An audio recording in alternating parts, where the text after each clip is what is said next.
ಸ್ನೇಹಿತರೆ ನಮಸ್ಕಾರ. ಗೌರಿ ಶಕ್ಕಿ ಸ್ಟುಡಿಯೋದ ವಿಶೇಷ ಕಾರ್ಯಕ್ರಮ ಮಾನಸ ಸರೋವರ ನಿಮಗೆ ಆತ್ಮೀಯ ಸ್ವಾಗತ. ನಾನು ಗೌರಿ ಶಕ್ಕಿ. ಮಾನಸ ಸರೋವರ ಕಾರ್ಯಕ್ರಮದಲ್ಲಿ ನಿಮಗೆ ಗೊತ್ತಿರುವ ಹಾಗೆ ನಾವು ಮನಸ್ಸಿನ ಕುರಿತಾಗಿ, ಧ್ಯಾನದ ಕುರಿತಾಗಿ, ಇನ್ನಿತರ ಅಧ್ಯಾತ್ಮದ ಕುರಿತಾಗಿ, ನಾವು ಯೋಗ, ಪ್ರಾಣಾಯಾಮ ಇತ್ಯಾದಿಗಳ ಕುರಿತಾಗಿ ನಾವು ಚರ್ಚೆ ಮಾಡ್ತೀವಿ. ಸೊ ಈ ಒಂದು ಕಾರ್ಯಕ್ರಮದಲ್ಲಿ ನಮ್ಮೊಂದಿಗೆ ಮತ್ತೊಂದು ಸಲ ಜಾಯ್ನ್ ಆಗಿದ್ದಾರೆ ಉಪಾಸನಾ ಸಂಸ್ಥೆಯ ಮುಖ್ಯಸ್ಥರು ಮತ್ತು ಯೋಗ ಮಾರ್ಗದಲ್ಲಿರುವಂಥವರು, ಸಾಕಷ್ಟು ಜನರಿಗೆ ಈ ಕುರಿತು ಮಾರ್ಗದರ್ಶನ ಮಾಡ್ತಿರುವಂಥ ಸದ್ಗುರು ಶ್ರೀರಾಮ್ ಅವರು. ನಮಸ್ಕಾರ ಸದ್ಗುರು ಶ್ರೀ. ನಮಸ್ಕಾರ. ಸದ್ಗುರು ಶ್ರೀರಾಮ್ ಅವರ ಬಗ್ಗೆ ನಾನು ಅವ್ರ ಜೊತೆ ಮಾತಾಡೋಕ್ಕಿಂತ ಮುಂಚೆ ಕಳೆದ ಸಲ ಅವ್ರು ಬಂದಾಗ ನಾವು 5 ಎಪಿಸೋಡ್ಗಳನ್ನ ರೆಕಾರ್ಡ್ ಮಾಡಿದ್ದೀವಿ. ಆ ಎಲ್ಲ ಎಪಿಸೋಡ್ಗಳ ಲಿಂಕ್ಗಳು ಡಿಸ್ಕ್ರಿಪ್ಷನಲ್ಲಿದೆ. ಯಾರು ನೋಡಿಲ್ಲ ದಯವಿಟ್ಟು ನೋಡಿ. ಅದರಲ್ಲಿ ಸುಪ್ತ ಮನಃಶಕ್ತಿಯನ್ನು ಜಾಗೃತಗೊಳಿಸೋದು ಹೇಗೆ, ಸಂಮೋಹನ ಎಂದರೇನು ಮತ್ತು ಸಂಕಲ್ಪ ಅಂದರೆ ಏನು, ಸಂಕಲ್ಪ ಯಾಕೆ ಮಾಡಬೇಕು, ನಾನು ಯಾರು, ಆತ್ಮ ಸಾಕ್ಷಾತ್ಕಾರ ಅಂದ್ರೇನು, ಜ್ಞಾನೋದಯ ಅಂದ್ರೇನು, ಹೀಗೆ ಸಾಕಷ್ಟು ವಿಚಾರಗಳ ಬಗ್ಗೆ ಮಾತಾಡಿದ್ದು. ಅದರಲ್ಲಿ ಒಂದು ಎಪಿಸೋಡಲ್ಲಿ ನಾವು ಮಾತಾಡಿದ್ದು ಕುಂಡಲಿನಿ ಬಗ್ಗೆ. ಸೊ ಆ ಕುಂಡಲಿನಿಯನ್ನು ಇನ್ನೂ ಸ್ವಲ್ಪ ವಿಸ್ತಾರವಾಗಿ ತಿಳಿದುಕೊಳ್ಳೋ ಪ್ರಯತ್ನವನ್ನು ಈ ಎಪಿಸೋಡಲ್ಲಿ ನಾನು ಮಾಡ್ತೀನಿ ಗುರುಗಳ ಮೂಲಕ. ಸೊ ಮೊದಲನೇದಾಗಿ ಮತ್ತೊಂದು ಸಲ ಸ್ವಾಗತ ನಿಮಗೆ. ನಮಸ್ಕಾರ. ಹೇಗಿದ್ದೀರಿ ಗುರುಗಳು? First class. ಅದ್ಭುತ. ಕುಂಡಲಿನಿ ಅಂತ ನಾವು ಮಾತಾಡಿದಾಗ ನೀವು ಒಂದಷ್ಟು ವಿಚಾರಗಳನ್ನ ಹೇಳಿದ್ರಿ. ಬಟ್ ನಾನು ಸ್ವಲ್ಪ ಮೂಲಕ್ಕೆ ಹೋಗೋದಾದರೆ, ಏನಿದು ಕುಂಡಲಿನಿ ಶುರುವಾಗಿದ್ದು ಹೇಗೆ, ಯಾರು ಇದನ್ನು ಶುರು ಮಾಡಿದ್ದು ಅನ್ನೋದ್ರ ಬಗ್ಗೆ ಹೇಳ್ಬೋದಾ? ಗುರವೇ ಸರ್ವಲೋಕಾನಾಂ ಭಿಷಜೇ ಭವರೋಗಿಣಾಂ ನಿಧಯೇ ಸರ್ವವಿದ್ಯಾನಾಂ ದಕ್ಷಿಣಾಮೂರ್ತಯೇ ನಮಃ. ಈ ಕುಂಡಲಿನಿಗೆ ಸಂಬಂಧಪಟ್ಟ ಹಾಗೆ ಮೂಲ ಬರುವಂಥದ್ದು ಶಿವ ಪ್ರತಿ ಬಾರಿ ದೇಹತ್ಯಾಗ ಮಾಡ್ತಾ ಇದ್ದದಂತ ಪಾರ್ವತಿಗಿರ್ಬೋದು, ಸತಿಗಿರ್ಬೋದು, ಶಾಂಭವಿಗಿರ್ಬೋದು, ನೀನು ನನ್ನ ಮಟ್ಟಕ್ಕೆ ಏರಬೇಕಾದ್ರೆ ಏನು ಮಾಡಬೇಕು ಅನ್ನೋದನ್ನು ಪಾರ್ವತಿಗೆ, ಸತಿಗೆ ಬೋಧಿಸ್ತಾ ಹೋದದ್ದು ಒಂದು ತಂತ್ರವಾಯಿತು. ವಿಶೇಷವಾಗಿ ಕಾಶ್ಮೀರದ ಶೈವ ಪಂಥ ಏನಿದೆ ಅದನ್ನು ದಾಖಲೆ ಮಾಡ್ತಾ ಹೋಗಿದೆ. ಸಾವಿರಾರು ವರ್ಷಗಳಿಂದ ಅದನ್ನು ದಾಖಲೆ ಮಾಡ್ತಾ ಬಂದಿದೆ. ಅದನ್ನು ವಿಜ್ಞಾನ ಭೈರವ ಇರ್ಬೋದು, ಶಿವಸೂತ್ರ ಇರ್ಬೋದು, ಘೇರಾಂಡ ಸಂಹಿತ ಇರ್ಬೋದು, ಶಿವ ಸಂಹಿತ ಇರ್ಬೋದು, ಇವುಗಳಲ್ಲಿ ದಾಖಲೆ ಮಾಡ್ತಾ ಹೋಗಿದೆ. ಆದರೆ ಮತ್ತೊಂದು ಹಂತಕ್ಕೆ ಬಂದಾಗ ಅಗಸ್ತ್ಯರು ಸಾಧನೆ ಮೂಲಕ ಹಯಗ್ರೀವರನ್ನು ಹೋಲಿಸ್ಕೊಳ್ತಾರೆ. ಹಯಗ್ರೀವ ಅಂತ ಹೇಳಿದ್ರೆ ದೇಹ ಮನುಷ್ಯನ ರೀತಿ, ತಲೆ ಕುದುರೆಯ ರೀತಿ, ವಿಷ್ಣುವಿನ ಅಂಶವಾದಂಥ ಒಂದು ದೇವರು. ಆ ಹಯಗ್ರೀವ ದೇವರು ಅಮ್ಮನವರ ಬಗ್ಗೆ ಮೊದಲ ಬಾರಿಗೆ ಅಗಸ್ತ್ಯರಿಗೆ ಮಾನವ ರೂಪದಲ್ಲಿ ಪ್ರಾರಂಭದಲ್ಲಿ ಯಾರು ಶುರು ಮಾಡಿದ್ದು ಅಂದರೆ ಹಯಗ್ರೀವ ದೇವರು ಅಗಸ್ತ್ಯ ಋಷಿಗಳಿಗೆ ಬೋಧನೆ ಮಾಡ್ತಾರೆ. ಹಾಗೆ ಬೋಧನೆ ಮಾಡಿದಂಥ ಕೃತಿಯೇ ಲಲಿತಾ ಸಹಸ್ರನಾಮ. ಓಕೆ, ಒಂದೊಂದು ಇನ್ನೊಂದ್ಸಲ ಹೇಳಿ, ನಂಗೆ ಗೊತ್ತಾಗಲಿಲ್ಲ. ಯಾರು ಯಾರಿಗೆ ಹೇಳಿದ್ದು ಅನ್ನೋದನ್ನು ಇನ್ನೊಂದ್ಸಲ ಹೇಳಿ. ಹಯಗ್ರೀವ ವಿಷ್ಣುವಿನ ಅಂಶಾವತಾರವಾದಂಥ ಹಯಗ್ರೀವ ದೇವರು ಅಗಸ್ತ್ಯ ಋಷಿಗಳಿಗೆ ಆ ಲಲಿತಾ ಸಹಸ್ರನಾಮ ಅನ್ನುವ ಸಹಸ್ರನಾಮವನ್ನು ಬೋಧನೆ ಮಾಡ್ತಾರೆ. ಆ ಲಲಿತಾ ಸಹಸ್ರನಾಮ ಏನಿದೆ, ಒಂದೊಂದು ನಾಮದಲ್ಲೂ ಗಾಢವಾದಂತಹ ರಹಸ್ಯ ಅಡಗಿದೆ ಅಂತ ಹೇಳ್ತಾರೆ. ಮತ್ತು ತಂತ್ರದ ಒಂದು ಮೂಲ ಕೃತಿ ಯಾವುದು ಅಂದರೆ ಅದು ಲಲಿತಾ ಸಹಸ್ರನಾಮ. ಅಲ್ಲಿ ಅಮ್ಮನವರನ್ನು ಹೇಗೆ ಹೋಲಿಸ್ಕೋಬೇಕು ಅನ್ನೋದನ್ನು ಅಗಸ್ತ್ಯರಿಗೆ ಹಯಗ್ರೀವರು ಬೋಧನೆ ಮಾಡ್ತಾರೆ. ಹಾಗೆ ಬೋಧನೆ ಮಾಡಬೇಕಾದ್ರೆ ಹೇಳ್ತಾರೆ, ನೀನು ದೇವಿಯನ್ನು, ಆ ಆದಿಶಕ್ತಿಯನ್ನು, ಆ ಪರಾಶಕ್ತಿಯನ್ನು ಹೋಲಿಸ್ಕೋಬೇಕಾದ್ರೆ ನೀನು ಮೊದಲು ಶಿವನನ್ನು ಹೋಲಿಸ್ಕೋಬೇಕು. ಶಿವನನ್ನು ಹೇಗೆ ಹೋಲಿಸ್ಕೋಬೇಕು, ಅದಕ್ಕೆ ಅಗಸ್ತ್ಯರಿಗೆ ಒಂದು ಕಂಡೀಷನ್ ಹೇಳ್ತಾರೆ. 6 ತಿಂಗಳ ಕಾಲ ಲಲಿತಾ ಸಹಸ್ರನಾಮದ ಒಂದೊಂದು ನಾಮವನ್ನು 6 ತಿಂಗಳ ಕಾಲ ಜಪ ಮಾಡು. ಹಾಗೆ ಜಪ ಮಾಡ್ತಾ ಹೋಗು ಅಂತ ಹೇಳ್ತಾರೆ. ಹಾಗೆ ಮಾಡಲಿಕ್ಕೆ ಹೋದಾಗ 500 ವರ್ಷಗಳಾಗ್ತದೆ. ಆಗ ಶಿವ ಒಲಿದು ಅವನಿಗೆ ತಂತ್ರದ ಮೂಲ ರಹಸ್ಯಗಳೇನಿದೆ, ಅಮ್ಮನವ್ರನ್ನ ಹೇಗೆ ಹೋಲಿಸ್ಕೋಬಹುದು ಆ ಆದಿಶಕ್ತಿಯನ್ನು ಅನ್ನೋದನ್ನು ಬೋಧನೆ ಮಾಡ್ತಾನೆ ಅಗಸ್ತ್ಯರಿಗೆ. ಅಗಸ್ತ್ಯರು ನಂತರದಲ್ಲಿ ವಸಿಷ್ಠರು ಮತ್ತು ದತ್ತಾತ್ರೇಯರಿಗೆ ಬೋಧನೆ ಮಾಡ್ತಾರೆ. ವಸಿಷ್ಠರು ಅವರ ಮೊಮ್ಮಗನಾದ ಪರಾಶರರಿಗೆ ಬೋಧನೆ ಮಾಡ್ತಾರೆ. ಪರಾಶರರು ಅವರ ಮಗನಾದ ವ್ಯಾಸರಿಗೆ ಬೋಧನೆ ಮಾಡ್ತಾರೆ. ಮೂಲದಲ್ಲಿ ತಂತ್ರದಲ್ಲಿ ಹೇಳುವಂಥದ್ದು, ಯೋಗಿಗಳು ಹೇಳುವಂಥದ್ದು, ಅಮ್ಮನವರನ್ನು ಅಂದರೆ ಕುಂಡಲಿನಿ ಶಕ್ತಿಯನ್ನು ಪರಿಪೂರ್ಣವಾಗಿ ಸಿದ್ಧಿಸಿಕೊಂಡ ಮೊದಲ ವ್ಯಕ್ತಿ ಯಾರು ಅಂದರೆ ವ್ಯಾಸರು. ಹಾಗೆ ವ್ಯಾಸರು ಆ ಆದಿಶಕ್ತಿಯನ್ನು ಒಲಿಸ್ಕೊಂಡ ಕಾರಣಕ್ಕೆ ಅವರು 4 ವೇದಗಳನ್ನು ವಿಂಗಡಣೆ ಮಾಡಲಿಕ್ಕೆ, 18 ಪುರಾಣಗಳನ್ನು ರಚನೆ ಮಾಡಲಿಕ್ಕೆ, 108 ಉಪನಿಷತ್ತುಗಳನ್ನು ರಚನೆ ಮಾಡಲಿಕ್ಕೆ, ಉಪ ಪುರಾಣಗಳನ್ನು ರಚನೆ ಮಾಡಲಿಕ್ಕೆ ಸಾಧ್ಯ ಆಯಿತು. ಮಹಾಭಾರತವನ್ನು ಕೂತು ಒಂದು ಕಡೆ ಕೂತು ಅದನ್ನು ಅವರ ದಿವ್ಯ ದೃಷ್ಟಿಯಿಂದ ನೋಡಲಿಕ್ಕೆ, ಸಂಜಯನಂತ ಸಾಮಾನ್ಯ ಸಾರಥಿಗೆ ಆ ದಿವ್ಯ ದೃಷ್ಟಿಯನ್ನು ಕೊಡಲಿಕ್ಕೆ ಇದೆಲ್ಲದಕ್ಕೂ ಕಾರಣ ಯಾವುದು ಅಂದರೆ ಆ ಸಾಧನೆ, ಕುಂಡಲಿನಿ ಸಾಧನೆ. ಅವರು ಅದನ್ನು ಪೂರ್ಣವಾಗಿ ಅಥರ್ವರ್ಣ ವೇದದಲ್ಲಿ ಅಡಗಿಸಿಟ್ರು, ಅದನ್ನು ಕೊಟ್ಟರು ಜಗತ್ತಿಗೆ ಅಂತ ಹೇಳ್ತಾರೆ. ಅಲ್ಲಿಂದ ಈ ತಂತ್ರ ಅಥವಾ ಈ ಕುಂಡಲಿನಿಗೆ ಸಂಬಂಧಪಟ್ಟಂಥ ಏನೇನು ಸಾಧನಾ ಮಾರ್ಗ ಇದೆ, ಆದರೆ ಅವತ್ತಿಗೆ ಸಾವಿರಾರು ವರ್ಷಗಳ ಸಾಧನೆ ಮಾಡಬೇಕಾಯಿತು. ಆದರೆ ನಮ್ಮ ಪುಣ್ಯ ಏನು ಅಂದರೆ ಅಲ್ಲಿಂದ ಇವತ್ತಿಗೆ ಎಷ್ಟು ಫಿಲ್ಟ್ರಾಗಿ ಬಂದಿದೆ ಅಂದರೆ, ನೀನು ದಿನಕ್ಕೆ 1 ಗಂಟೆ 2 ಗಂಟೆ ಸಾಧನೆ ಮಾಡಲಿಕ್ಕೆ ಶುರು ಮಾಡಿದ್ರು 12 ವರ್ಷಗಳಲ್ಲಿ ನೀನು ಆ ಕುಂಡಲಿನಿ ಶಕ್ತಿಯನ್ನು ಸಿದ್ಧಿಸ್ಕೋಬಹುದು, ಸಾಧನೆ ಮಾಡ್ಕೋಬಹುದು ಅಂತ ನಮ್ಮ ಇತ್ತೀಚಿನ ಯೋಗಿಗಳೆಲ್ಲ ಅದನ್ನು ಪ್ರೂವ್ ಮಾಡಿ ತೋರಿಸಿದ್ದಾರೆ. ಬಟ್ ನಮ್ಮಂಥ ಹುಲುಮಾನವರಿಗೆ 12 ವರ್ಷ ಕೂಡ ದೊಡ್ಡದನ್ಸುತ್ತಲ್ಲ. ಸಮಸ್ಯೆ ಏನು ಅಂದರೆ ಪ್ರತಿ ಸಾಧನೆಗೂ ಯಾರಿಗೂ ಸಂಯಮ ಇಲ್ಲ. ನಾನು ಅದಕ್ಕೆ ಪ್ರತಿ ಸರಿ ಹೇಳ್ತೀನಿ, ಸಾಧನೆ ಮಾಡೋನಿಗೆ ಇರಬೇಕಾದದ್ದು ಏನು ಅಂದರೆ ತಾಳ್ಮೆ, ಸಂಯಮ. ಆ ಸಂಯಮ ಇದ್ದರೆ ಖಂಡಿತ ಹೋಲಿಸ್ಕೋಬಹುದು. ಆದರೆ ಎಷ್ಟೋ ನಾವು ಹೇಳ್ತೀವಿ ನಮ್ಮ ಸನಾತನ ಪರಂಪರೆಯಲ್ಲಿ, ಎಷ್ಟೋ ಜನ್ಮಗಳನ್ನು ಇದುವರೆಗೆ ಕಳೆದು ಬಿಟ್ಟಿದ್ದೀವಿ, ಮುಂದಕ್ಕೆ ಇನ್ನೂ ಎಷ್ಟೋ ಜನ್ಮ ಕಳೆಯೋರು ಇದ್ದೀವಿ. ನೀನು 12 ವರ್ಷನೂ ನೀನು ತಾಳ್ಮೆಯಿಂದ ಸಾಧನೆ ಮಾಡಲಿಕ್ಕೆ ಸಾಧ್ಯ ಇಲ್ವಾ ಅಂತ ನಮ್ಮ ಯೋಗಿಗಳೇ ಕೇಳ್ತಾರೆ. ಸೊ ನಿಜ, ನೀವು ಹೇಳಿದ ಹಾಗೆ ಆ ಸಾಧನೆಯ ಮಾರ್ಗದಲ್ಲಿರುವಂಥವ್ರಿಗೆ, ಯಾಕೆಂದರೆ ನಾವು ನೋಡಿ ಎಷ್ಟು ವರ್ಷ ನಾವು 10 ವರ್ಷಗಳ ಕಾಲ ಪ್ರೈಮರಿ ಸ್ಕೂಲು, 2 ವರ್ಷಗಳ ಕಾಲ PUC ಮಾಡಿ, ಬ್ಯಾಚುಲರ್ ಡಿಗ್ರಿ 3 ವರ್ಷ ಮಾಡಿ, ಆಮೇಲೆ ಮಾಸ್ಟರ್ಸ್ 2 ವರ್ಷ ಮಾಡಿ, ಆಮೇಲೆ PhD 3 ವರ್ಷ ಮಾಡಿ, ಇಷ್ಟು ಮಾಡ್ತೀವಿ. ನಮ್ಗೆ ಗೊತ್ತಿಲ್ಲದಾಗೆ ನಮ್ಗೆ ವಯಸ್ಸು ಹೋಗಿರುತ್ತೆ ಅಲ್ವಾ. 12 ವರ್ಷಕ್ಕಿಂತ ಜಾಸ್ತಿನೇ ನಾವು ಅಲ್ಲ, ಸರಿಯಾದ ಗುರು ಸಿಕ್ಕಿದ್ರೆ ಇನ್ನು ಬೇಗ ಕೂಡ ಸಿದ್ಧಿಸ್ಕೊಳ್ಬೋದು. ಓಕೆ. ಪತಂಜಲಿ 3 ರೀತಿಯ ಸಿದ್ಧಿಗಳನ್ನು ಹೇಳ್ತಾರೆ. 3 ರೀತಿಯಾಗಿ ಸಿದ್ಧಿಯನ್ನು ಪಡಿಬೋದು. ಅದನ್ನು ಅಲ್ಲಿ ಕುಂಡಲಿನಿ ಅಂತ ಪತಂಜಲಿ ಎಲ್ಲೂ ಬಳಸಿಲ್ಲ, ಆದರೆ ನಾವು ಇದನ್ನು ಈ ರೀತಿಯಾಗೂ ತಗೋಬೋದು. ಕುಂಡಲಿನಿ ಇರ್ಬೋದು, ನಮ್ಮ ಶಕ್ತಿಯನ್ನು ಜಾಗೃತಿ ಮಾಡ್ಕೊಳ್ಳೋಕ್ಕಿರ್ಬೋದು. ಒಟ್ಟು ಸಿದ್ಧಿಯನ್ನು ಪಡೀಲಿಕ್ಕೆ 3 ಮಾರ್ಗ ಹೇಳ್ತಾರೆ. ಒಂದು ಜನ್ಮದಿಂದ ನೀನು ಸಾಧನೆ ಮಾಡಿಕೊಂಡು ಬಂದ ಪರಿಣಾಮವಾಗಿ ಈ ಜನ್ಮ ಯಾವುದೋ ಒಂದು ಜನ್ಮದಲ್ಲಿ ನೀನು ಸಿದ್ಧಿಯನ್ನು ಪಡಿತಿ, ಕುಂಡಲಿನಿ ಜಾಗೃತಿ ಆಗ್ತದೆ. ಎರಡನೇದು, ಕೆಲವು ಗಿಡ ಮೂಲಿಕೆಗಳ ಮೂಲಕ ಕೂಡ ಆ ಸಿದ್ಧಿಯನ್ನು ಪಡಿಬಹುದು ಅಂತ ಪತಂಜಲಿ ಹೇಳ್ತಾರೆ. ಮೂರನೇದು, ಗುರುವಿನ ಅನುಗ್ರಹ, ಅದನ್ನು ಶಕ್ತಿಪಾತ ಅಂತ ಕರೀತಾರೆ. ಶಕ್ತಿ ಏನು, ಗುರು ಸಾಧನೆ ಮಾಡಿ ಅವನ ತಪಶಕ್ತಿಯನ್ನು ಇಟ್ಕೊಂಡಿದ್ದ, ಪಾತ ಅಂದರೆ ಅನುಗ್ರಹಿಸೋದು. ಹಾಗೆ ಅನುಗ್ರಹಿಸೋ ಮೂಲಕ ಕೂಡ ನೀನು ಒಂದೇ ದಿನದಲ್ಲಿ ಸಿದ್ಧಿ ಗಳಿಸ್ಬೋದು. ಆದರೆ ಆ ಒಂದು ದಿನ ಗಳಿಸ್ಲಿಕ್ಕೆ ಆ ಒಂದು ನಂಬಿಕೆ, ಯೋಗ್ಯತೆ ಗಳಿಸಿರಬೇಕು. ಗುರು ನಮ್ಮನ್ನು ನಂಬಬೇಕು. ಇವನು ನಾನು ಕೊಟ್ಟರೆ, ಆ ಶಕ್ತಿಯನ್ನು ಕೊಟ್ಟರೆ ಕಾಪಾಡ್ತಾನೆ, ದುರುಪಯೋಗ ಮಾಡಲ್ಲ ಇವನು ಅನ್ನೋ ನಂಬಿಕೆ ಗಳಿಸಿದರೆ ಎನಿ ಟೈಮ್ ಗುರು ಶಕ್ತಿಪಾತ ಮಾಡ್ಬೋದು. ಅದು ಸ್ವಾಮಿ ರಾಮವ್ರು ನೋಡ್ಬೋದು ನಾವು. ಶಕ್ತಿಪಾತದ ಮೂಲಕವೇ ಅಷ್ಟು ದೊಡ್ಡ ಯೋಗಿಯಾದರು. ಸ್ವಾಮಿ ವಿವೇಕಾನಂದರು ಪದೇ ಪದೇ ಹೇಳ್ತಾರೆ, ನಾನು ಏನೂ ಅಲ್ಲ, ಗುರು ಕೊಟ್ಟ ಆ ಶಕ್ತಿಯಿಂದಾಗಿ ನಾನು ಇಷ್ಟೆಲ್ಲ ಕೆಲಸಗಳನ್ನು ಮಾಡಿದ್ದೀನಿ, ನಂದು ಏನೂ ಇಲ್ಲ ಅಂತ ಹೇಳ್ತಾರೆ. ಆ ಥರ ಶತಮಾನಗಳಿಂದ ತಗೊಂಡ್ರೆ ಕೇವಲ ಗುರುವಿನ ಅನುಗ್ರಹದಿಂದನೇ ಎಷ್ಟೋ ಜನ ದಿವ್ಯತ್ವವನ್ನು, ಸಿದ್ಧತ್ವವನ್ನು ಗಳಿಸಿದವರಿದ್ದಾರೆ. ಹಾಗೂ ಸಾಧ್ಯ ಇದೆ. ಪತಂಜಲಿ ಅಂತ ತಾವು ಹೇಳಿದ್ರಿ, ಪತಂಜಲಿ ಪ್ರಕಾರ 3 ಪ್ರಕಾರದ ಸಿದ್ಧಿಗಳು ಅಂತ ಹೇಳಿದ್ರಿ. ಈ ಪತಂಜಲಿ ಅಂದರೆ ಯಾರು? ಪತಂಜಲಿ ಆದಿಶೇಷನ ಅವತಾರ ಅಂತ ಹೇಳ್ತಾರೆ. ಅಂದರೆ ಏನು, ವಿಷ್ಣುವಿನ ಮಲಗಿರ್ತಾನೆ, ಅವನ ಹತ್ರ ಇರುವಂಥ ಆದಿಶೇಷ ಏನಿದ್ದಾನೆ, ವಾಸುಕಿ ಅಂತ ಏನು ಕರೀತಾರೆ, ಅವರ ಅಂಶಾವತಾರ ಪತಂಜಲಿ ಅಂತ ಹೇಳ್ತಾರೆ. ಆ ಪತಂಜಲಿ ಏನಿದ್ದಾರೆ ಸುಮಾರು 3000 ವರ್ಷಗಳ ಹಿಂದೆ ಜನ್ಮ ತಾಳಿದ್ರು. ಅವರು ವ್ಯಾಕರಣಕ್ಕೆ ಸಂಬಂಧಪಟ್ಟಂತೆ, ಆಯುರ್ವೇದಕ್ಕೆ ಸಂಬಂಧಪಟ್ಟಂತೆ, ವಿಶೇಷವಾಗಿ ಯೋಗಕ್ಕೆ ಸಂಬಂಧಪಟ್ಟಂತೆ, ಅಂದರೆ ಏನು, ಈಗ ನಾನು ಹೇಳಿದೆ ಶಿವ ಸಂಹಿತ, ಘೇರಂಡ ಸಂಹಿತ, ಶಿವಸೂತ್ರ, ಈಗ ಹಲವಾರು ಕಡೆಗಳಲ್ಲಿ ಯಾಜ್ಞವಲ್ಕ ಸ್ಮೃತಿ ಇರ್ಬೋದು, ಆ ಥರ ಬೇರೆ ಬೇರೆ ಕಡೆಗಳಲ್ಲಿ ಯೋಗದ ಅಡಕ ಏನಿತ್ತು ಅದನ್ನೆಲ್ಲದನ್ನು ತೆಗೆದು, ಸಾರಾಂಶವನ್ನು ತೆಗೆದು 196 ಸೂತ್ರಗಳಲ್ಲಿ ಪಾತಾಂಜಲ ಯೋಗ ದರ್ಶನ ಅಂತ ಅದನ್ನು ಕರೀತಾರೆ. ಒಂದು ಶಾರ್ಟ್ ಫಾರ್ಮ್ ಅದು. ಆದರೆ ಒಂದೊಂದು ಸೂತ್ರಗಳು ಕೂಡ 100 ಪೇಜ್ಗಳಷ್ಟು ಬರೆಯುವಷ್ಟು ರಹಸ್ಯ ಅದರಲ್ಲಿ ಅಡಗಿದೆ.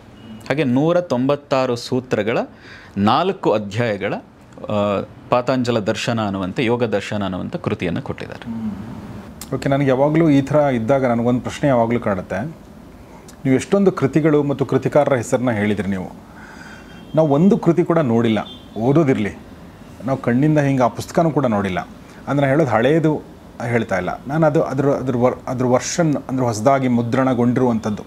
ಮುದ್ರಣ ತಂತ್ರಜ್ಞಾನ ಬಂದು ಶತಮಾನಗಳೇ ಕಳೀತು. ಸೊ ನಮಗದು ಈವರೆಗೂ ಸಿಕ್ಕಿಲ್ಲ ಮತ್ತು ಅದ್ರ ಬಗ್ಗೆ ನಾವು ವಿ ಹ್ಯಾವ್ ನಾಟ್ ಸ್ಟಡೀಡ್. ಆಮೇಲೆ ಅದನ್ನು ನಮ್ಮ ಕರಿಕ್ಯುಲಮಲ್ಲಿ ಎಲ್ಲೂ ಅಳವಡಿಸಿಲ್ಲ.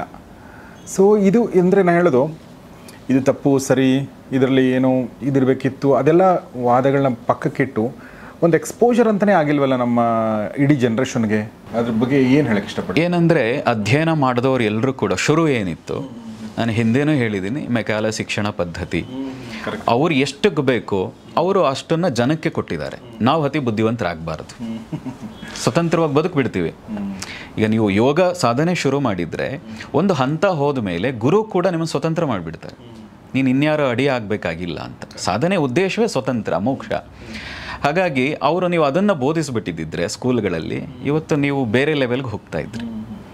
ಬೇರೆ ಲೆವೆಲ್ ಹೋಗಬಾರ್ದು ಅನ್ನೋ ಕಾರಣಕ್ಕೇ ನಮಗೆ ಅದನ್ನು ಕೊಟ್ಟಿಲ್ಲ. ಬಟ್ ನನಗೆ ದುರಂತ ಏನಂತಂದರೆ 75 ವರ್ಷಗಳಾಯ್ತು ನಮಗೆ ಸ್ವಾತಂತ್ರ್ಯ ಬಂದು, ಆದರೂ ಕೂಡ ನಾವು ಇದಕ್ಕೆ ಆ ಒಂದು ದಾಸ್ಯ ಮನೋಭಾವದಿಂದ ಹೊರಗಡೆ ಬಂದಿಲ್ಲ.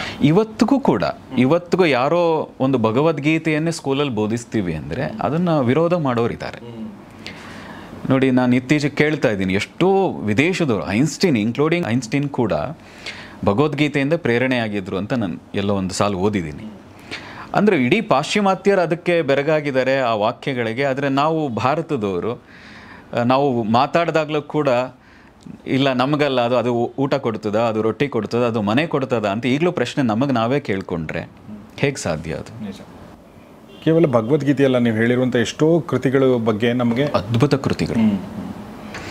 ಇಸ್ರೋ ಮುಖ್ಯಸ್ಥರೇ ನಾನು ಮೊನ್ನೆ ನೋಡಬೇಕಾದ್ರೆ ಅವರು ಒಂದು ಇಂಟರ್ವ್ಯೂನಲ್ಲಿ ಹೇಳ್ತಾ ಇದ್ರು, ನಾನು ಲ್ಯಾಬ್ನಲ್ಲಿ ಕೂತು ಆಗಸದ ಬಗ್ಗೆ ಯೋಚನೆ ಮಾಡ್ತಾ ಇದ್ದೀನಿ, ಆದರೆ ಆಗಸದಿಂದ ಹಿಡಿದು ನಮ್ಮೊಳಗಿನ ಹೊರಗಿನ ಆ ಶಕ್ತಿ ಏನು ಅಂತ ಅರ್ಥ ಮಾಡ್ಕೋಬೇಕಾದ್ರೆ ದೇವಸ್ಥಾನಕ್ಕೆ ಬರಬೇಕು, ಆಧ್ಯಾತ್ಮಕ್ಕೆ ಹೋಗಬೇಕು ಅಂತ ಹೇಳ್ತಾ ಅಂಥ ದೊಡ್ಡ ಸೈಂಟಿಸ್ಟ್ಗಳು ಕೂಡ ನಮ್ಮ ವೇದಾಂತಗಳನ್ನು ಅಧ್ಯಯನ ಮಾಡ್ತಾ ಇದ್ದಾರೆ.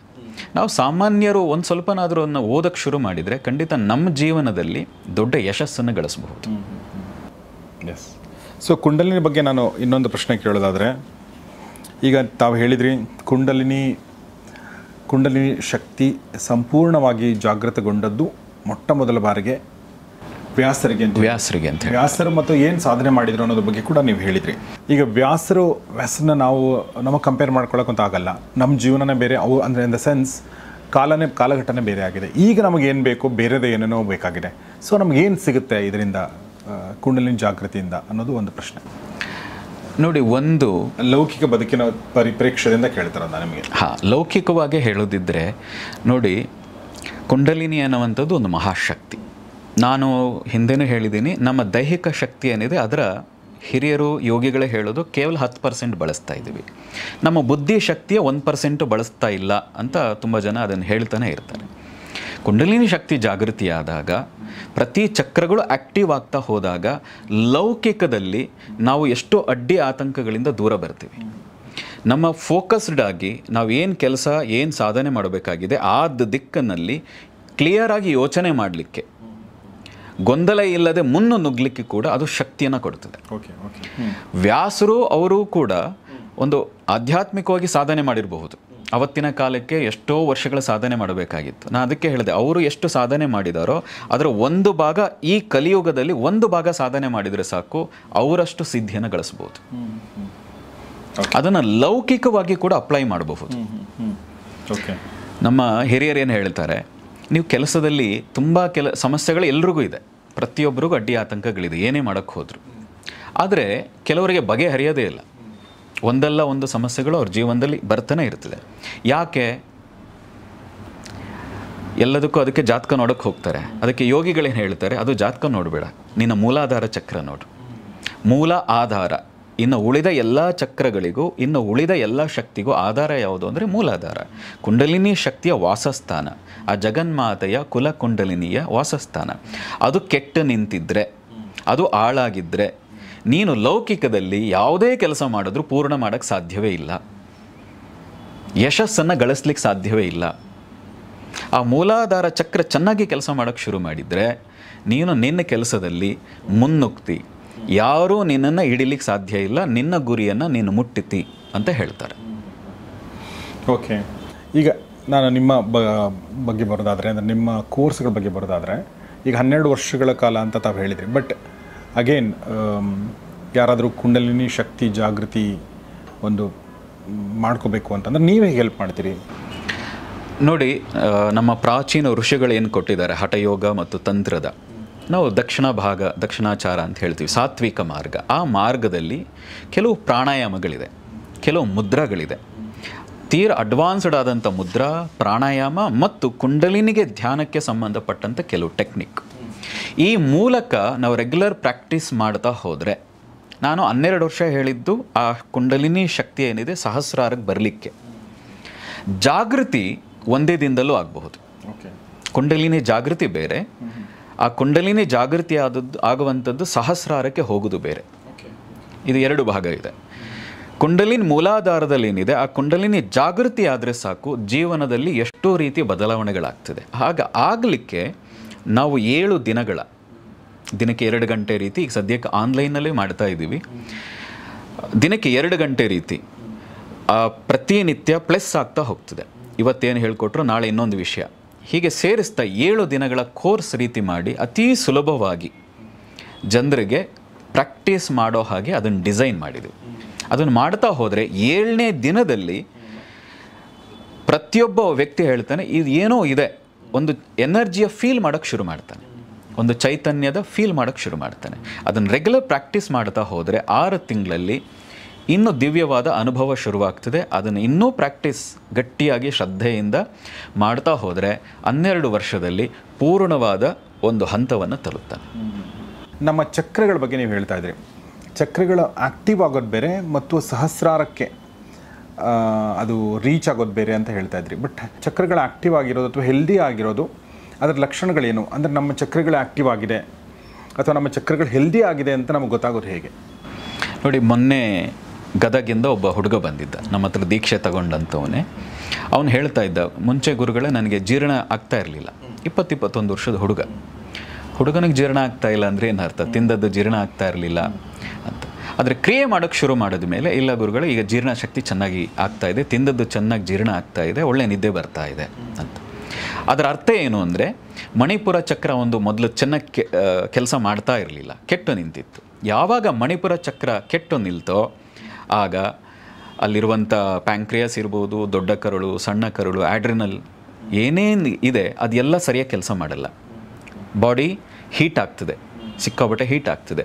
2ನೇದು ಏಜ್ ಬೇಗ ಆಗ್ತದೆ ಕೆಟ್ಟು ನಿಂತರೆ, ಅಥವಾ ಸಿಕ್ಕಾಬಟ್ಟೆ ಹೆಚ್ಚು ಕೆಲಸ ಮಾಡಿದಾಗಲೂ ಏಜ್ ಬೇಗ ಆಗ್ತದೆ. 40 ವರ್ಷದವನು 60 ವರ್ಷದವನ ಥರ ಕಾಣಿಸ್ತಾನೆ. ಅದೇ ಮಣಿಪುರ ಚಕ್ರ ಚೆನ್ನಾಗಿ ಕೆಲಸ ಮಾಡೋಕ್ಕೆ ಶುರು ಮಾಡಿದರೆ, ಮಧ್ಯಮ ಮಾರ್ಗದಲ್ಲಿ ಕೆಲಸ ಮಾಡೋಕ್ಕೆ ಶುರು ಮಾಡಿದರೆ ಜೀರ್ಣಶಕ್ತಿ ಚೆನ್ನಾಗಾಗ್ತದೆ, ಶುಗರ್ ಬರಲ್ಲ, ಪ್ಯಾಂಕ್ರಿಯಾಸ್ ಚೆನ್ನಾಗಿ ಕೆಲಸ ಮಾಡ್ತದೆ, ಇನ್ಸುಲಿನ್ ಚೆನ್ನಾಗಿ ಬಿಡುಗಡೆ ಆಗ್ತದೆ. ನಾವು ಉದಾಹರಣೆಗೆ ಹೇಳ್ತಾ ಇದ್ದೀನಿ. ಮಣಿಪುರ ಒಂದು ಆ್ಯಕ್ಟಿವ್ ಆದಾಗ ದೇಹದಲ್ಲಿ ಆರೋಗ್ಯ ಮತ್ತು ಇಚ್ಛಾಶಕ್ತಿ, ಮಾನಸಿಕ ಶಕ್ತಿ ಕೂಡ ಹೆಚ್ಚಾಗ್ತದೆ. ಇದೇ ಲಕ್ಷಣ.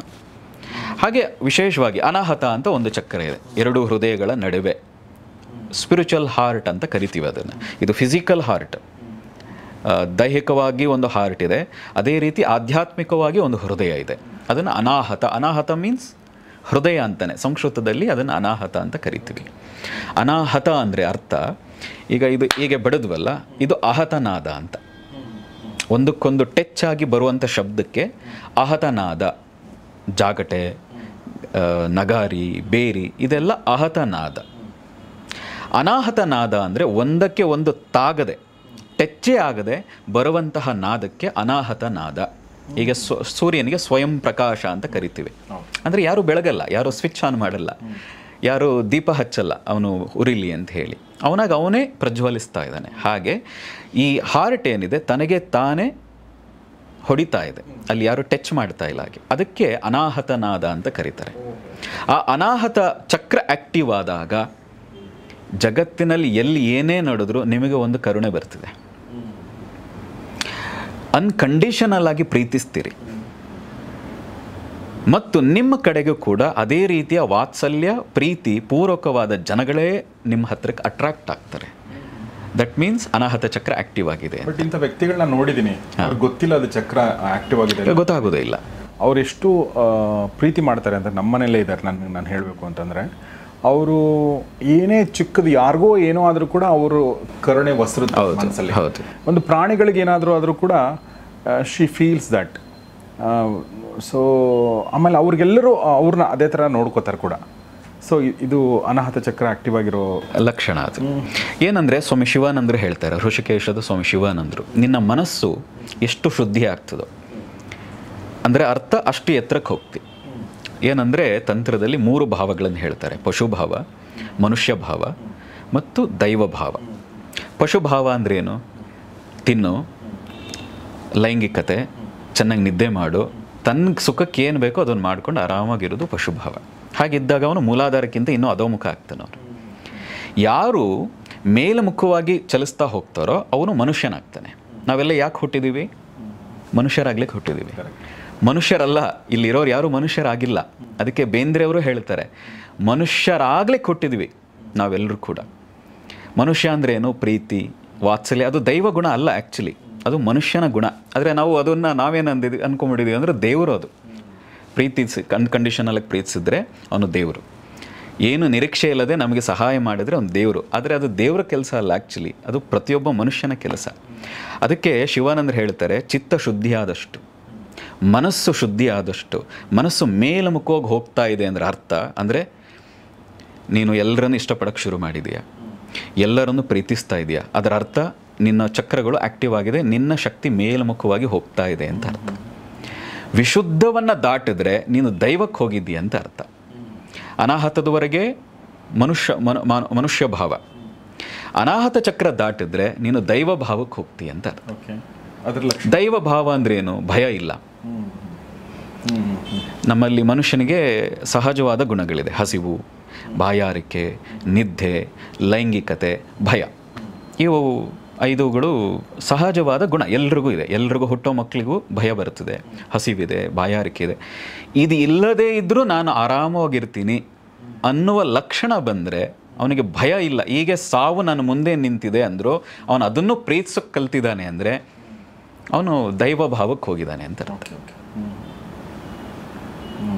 ಮತ್ತು ಅವನಲ್ಲಿ ಎಷ್ಟು ಪ್ರಖರವಾದ ಇಚ್ಛಾಶಕ್ತಿ ಇರ್ತದೆ ಅಂದರೆ, ವಿಶೇಷವಾಗಿ ಆಜ್ಞಾಚಕ್ರಕ್ಕೆ ಅವನ ಮನಸ್ಸು ನಿಂತಾಗ ತನಗೇನು ಬೇಕು ಅಂದ್ಕೊಳ್ತಾನೆ ಅದಾಗ್ತದೆ. ಬೇರೆಯವರಿಗೆ ಒಳ್ಳೆಯದಾಗಲಿ ಅಂತ ಪ್ರಾರ್ಥನೆ ಮಾಡಿದರೆ, ಅವನು ಅರಸಿದ್ರೆ, ಆಶೀರ್ವಾದ ಮಾಡಿದರೆ ಅವ್ರ ಜೀವನದಲ್ಲಿ ಅದಾಗ್ತದೆ. ಅದು ಆಜ್ಞಾಚಕ್ರದ ತಾಕತ್ತು. ಅದಕ್ಕೆ ಅದನ್ನು ಗುರುಚಕ್ರ ಅಂತ ಕೂಡ ಕರೀತಾರೆ. ಅದನ್ನು ಪ್ರಯಾಗರಾಜ ಅಂತ ಕರೀತಾರೆ. ಅಂದರೆ ನಮ್ಮ ಪ್ರಯಾಗರಾಜ ಇರುವಂಥದ್ದು ಕಾಶಿಯಿಂದ ಮುಂದೆ ಇದೆಯಲ್ಲ, ಉತ್ತರ ಪ್ರದೇಶದಲ್ಲಿದೆ, ತ್ರಿವೇಣಿ ಸಂಗಮ. ಈ ಎಲ್ಲದರ ತ್ರಿವೇಣಿ ಸಂಗಮ ಯಾವುದು ಅಂದರೆ ಆಜ್ಞಾಚಕ್ರ, ಬುರುಕುಟಿ, ಗುರುಸ್ಥಾನ ಅಂತ ಹೇಳ್ತಾರೆ. ಅಥವಾ ಅದನ್ನು ದಿವ್ಯ ದೃಷ್ಟಿ, ಶಿವನ 3ನೇ ಕಣ್ಣು ಅಂತ ಏನು ಹೇಳ್ತಾರೆ, ಹಾಗೆ ಕರೀತಾರೆ. ಅದು ಆ್ಯಕ್ಟಿವ್ ಆದಾಗ ಅವನಲ್ಲಿ ಇಚ್ಛಾಶಕ್ತಿ ಇನ್ನೂ ಪ್ರಕಾರ ಆಗ್ತದೆ, ಬೇರೆಯವರಿಗೆ ಕೊಡುವಷ್ಟು ಇಚ್ಛಾಶಕ್ತಿ ಪ್ರಕಾರ ಆಗ್ತದೆ. ಮತ್ತು ಏನು ಅಂದ್ಕೊಳ್ತಾನೆ ಅದು ಜೀವನದಲ್ಲಿ ಘಟಿಸ್ತದೆ. ಸಾಧನೆಯ ಉನ್ನತವಾದ ಸಾಧನಾ ಭಾವ. ಕೇಳೋಕ್ಕೆ ತುಂಬ ಚೆನ್ನಾಗಿದೆ. ಇದು ಏನಂದರೆ, ಇನ್ನೂ ಹೇಳೋದಿದ್ದರೆ, ಕುಂಡಲಿನಿ ಕೆಳಗಿದ್ದರೆ ದ್ವೈತ, ಕುಂಡಲಿನಿ ಶಕ್ತಿ ಆಜ್ಞಾಚಕ್ರಕ್ಕೆ ಬಂದರೆ ಅದ್ವೈತ. ಒಂದೇ. ಶಿವ ಹೇಳ್ತಾನೆ, ಘೇರಂಡ ಸಂಹಿತೆಯಲ್ಲಿ ಹೇಳ್ತಾನೆ ಶಿವ, ಶಾಂಭವಿಗೆ ಹೇಳ್ತಾನೆ. ಶಂಭು, ಶಿವಾಂಶ ಶಂಭು, ಪಾರ್ವತಿ ಅಂಶವಾದಂಥ ಶಾಂಭವಿಗೆ ಹೇಳ್ತಾನೆ. ಶಾಂಭವಿ ಕೇಳ್ತಾಳೆ, ನೀನು ನಾನು ಆಗಬೇಕು.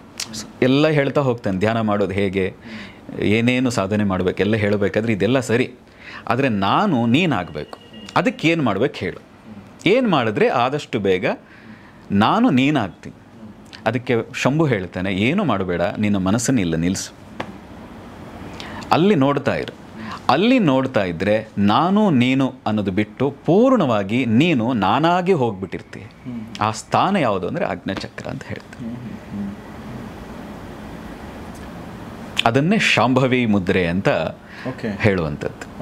ಗುರು ಮೂಲಕ, ದೀಕ್ಷಾ ಮೂಲಕ ಆ ಶಾಂಭವಿ ಮುದ್ರೆಯನ್ನು ಯಾರು ಪಡೆದು ಸಾಧನೆ ಮಾಡ್ತಾರೆ, ಒಂದು ದಿನ ಅವರು ಹಾಕ್ತಾರೆ, ಅವರು ದೈವ ಭಾವಕ್ಕೆ ಹೋಗ್ತಾರೆ, ಶಿವ ತತ್ವವೇ ಅವರಾಗ್ತಾರೆ.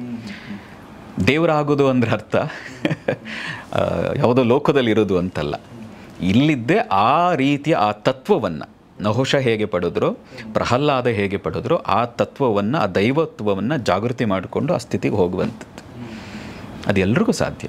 ಇಲ್ಲೊಂದು ಪ್ರಶ್ನೆ ಇತ್ತು ಆ್ಯಕ್ಚುಲಿ, ಕುಂಡಲಿನಿ ಜಾಗೃತಿಯಿಂದ ದೇವರ ದರ್ಶನ ಆಗುತ್ತಾ ಅಂತ ಹೇಳಿ. ಇದೇನ ದೇವರ ದರ್ಶನ ಅಂದರೆ? ಇದು ಒಂದಿದೆ, ರಾಮಕೃಷ್ಣರು ಅದನ್ನು ಹೇಳ್ತಾರೆ, ಕುಂಡಲಿನಿ ಜಾಗೃತಿ ಆಗದೆ ದೈವ ಸಾಕ್ಷಾತ್ಕಾರ ಸಾಧ್ಯ ಇಲ್ಲ, ದೇವರನ್ನು ನೋಡ್ಲಿಕ್ಕೆ ಸಾಧ್ಯ ಇಲ್ಲ. ಒಂದು ಅರ್ಥ. ಎರಡನೇ ಅರ್ಥ, ಇಲ್ಲಿಗೆ ಬಂದಾಗ ಆ ದರ್ಶನ ಕೂಡ ಆಗ್ತದೆ, ಸಾಕಷ್ಟು ಋಷಿಗಳ ದರ್ಶನ ಆಗ್ತದೆ.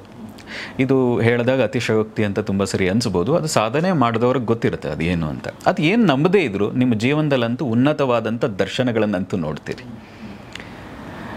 ಆದರೆ ಆಜ್ಞಾಚಕ್ರಕ್ಕೆ ಬಂದಾಗ ದೈವದ ದರ್ಶನ ಆಗ್ತದೆ, ಮಹರ್ಷಿಗಳ ದರ್ಶನ ಆಗ್ತದೆ, ಮಾರ್ಗದರ್ಶನ ಕೂಡ ಸಿಗ್ತದೆ. ಸದ್ಗುರು ಶ್ರೀರಾಮ್ ಅವ್ರಿಗೆ ಈ ಪ್ರಶ್ನೆ ಇದು ಅಂದರೆ, ನೀವು ಈ ಹಾದಿನಲ್ಲಿ ಎಲ್ಲಿದ್ದೀರಾ? ನೀವು ಕುಂಡಲಿನಿ ಆಕ್ಟಿವೇಶನ್ ಇರ್ಬೋದು, ದೈವ ದರ್ಶನ ಇರ್ಬೋದು, ಇದನ್ನು ಹೇಳಿದ್ರೆ ನಮ್ಮನ್ನ ಮೇಲೆ ಹುಡ್ಕೊಂಡು ಬರ್ಬೋದು ಅಥವಾ ಅತಿಶಯೋಕ್ತಿ ಅನಿಸ್ಬೋದು. ನಾನು ಸೂಕ್ಷ್ಮ ಭಾಗದಲ್ಲಿ ಆ ಎನರ್ಜಿಗಳನ್ನು ನೋಡಿದ್ದೀನಿ. ಇದನ್ನು 100ಕ್ಕೆ 100 ವಿಶ್ವಾಸದಿಂದ ಹೇಳ್ತೀನಿ. 3 ಬಾರಿ ನಾನು ಮಾತಾಡಿದ್ದೀನಿ. ಯಾರ ಜೊತೆಗೆ? ಒಮ್ಮೆ ಅಗ್ನಿ ಜೊತೆ ಮಾತಾಡಿದ್ದೀನಿ, 2ನೇ ಬಾರಿ ಸೂರ್ಯನ ಜೊತೆ ಮಾತಾಡಿದ್ದೀನಿ, 2 ಬಾರಿ ಸೂರ್ಯನ ಜೊತೆ. ಅಂದರೆ ನನಗೆ ಅನುಮಾನ ಇದ್ದಾಗ, ಧ್ಯಾನದಲ್ಲಿದ್ದಾಗ ಪ್ರತ್ಯಕ್ಷವಾಗಿ ನನಗೆ ಗುರು ಇಲ್ಲ, ಸೂಕ್ಷ್ಮ ರೂಪದಲ್ಲಿ ನಾನು ಗುರು ಅಂತ ಒಬ್ಬರನ್ನು ಸ್ವೀಕಾರ ಮಾಡಿದ್ದೀನಿ.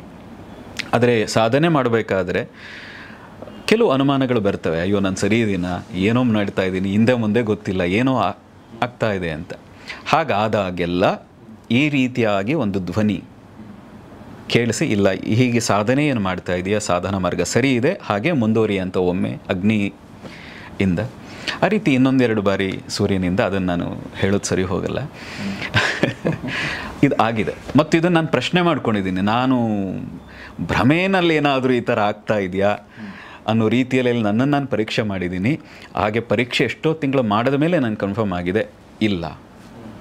ಯಾಕೆಂದರೆ ಆ ಧ್ವನಿ ನಾನು ಇನ್ನೆಲ್ಲೂ ಕೇಳಿಲ್ಲ, ಇದುವತ್ತಿಗೂ ಕೇಳಿಲ್ಲ. ಆ ಸಮಯದಲ್ಲಿ ಬಿಟ್ಟರೆ ಇನ್ಯಾವಾಗಲೂ ಕೇಳಿಲ್ಲ. ಹಾಗಾಗಿ ನನಗೆ ಪೂರ್ಣ ಭರವಸೆ ಇದೆ. ನಾನು ಅವರುಗಳ ಜೊತೆ ಮಾತಾಡಿದ್ದೀನಿ. ನಾನು ಮಾತಾಡಿಲ್ಲ, ಅಂದರೆ ಅವ್ರು ಹೇಳಿದ್ದಾರೆ. ನಾನೇನು ಕ್ವಶನ್ ನಮ್ಮ ಮನಸ್ಸಲ್ಲಿ ಕೇಳ್ಕೊಳ್ತಾ ಇದ್ದೆ, ಅವರು ಅದನ್ನು ಹೇಳಿದ್ದಾರೆ. ಮುಂದೇನೂ ಆಗ್ಬೋದಾ ಆ ಥರ? ಖಂಡಿತ ಆಗ್ತದೆ, ನನಗೆ ಭರವಸೆ ಇದೆ. ಓಕೆ. ನೀವು ಸೂಕ್ಷ್ಮ ಶರೀರದ ಗುರುಗಳ ಬಗ್ಗೆ ಹೇಳ್ತಾರೆ, ಸೂಕ್ಷ್ಮ ಶರೀರದಲ್ಲಿದ್ದಾರೆ, ಅದು ಏನು ಹಂಗಂದರೆ? ಅಂದರೆ ನಮ್ಮಲ್ಲಿ 3 ರೀತಿಯ ಶರೀರಗಳಿದೆ. ಸ್ಥೂಲ, ಸೂಕ್ಷ್ಮ, ಕಾರಣ ಅಂತ 3 ಶರೀರಗಳಿದೆ. ಸ್ಥೂಲ ಅಂದರೆ ಈಗ ಕಾಣಿಸ್ತಾ ಇರುವಂಥ ಫಿಸಿಕಲ್ 5 ಎಲಿಮೆಂಟ್ಸಿಂದ ಆಗಿರುವಂಥ ಈ ಫಿಸಿಕಲ್ ಬಾಡಿ. ಸೂಕ್ಷ್ಮ ಶರೀರ ಅಂತ ಹೇಳಿದ್ರೆ ಈ ಸ್ಥೂಲ ಶರೀರ ಇರಲ್ಲ ಅವರಿಗೆ, ಮನಸ್ಸು ಅಂತ ಏನು ಕರಿತೀವಿ, ಯೋಗದಲ್ಲಿ ಮನಸ್ಸನ್ನೇ ಸೂಕ್ಷ್ಮ ಶರೀರ ಅಂತ ಕರಿತೀವಿ.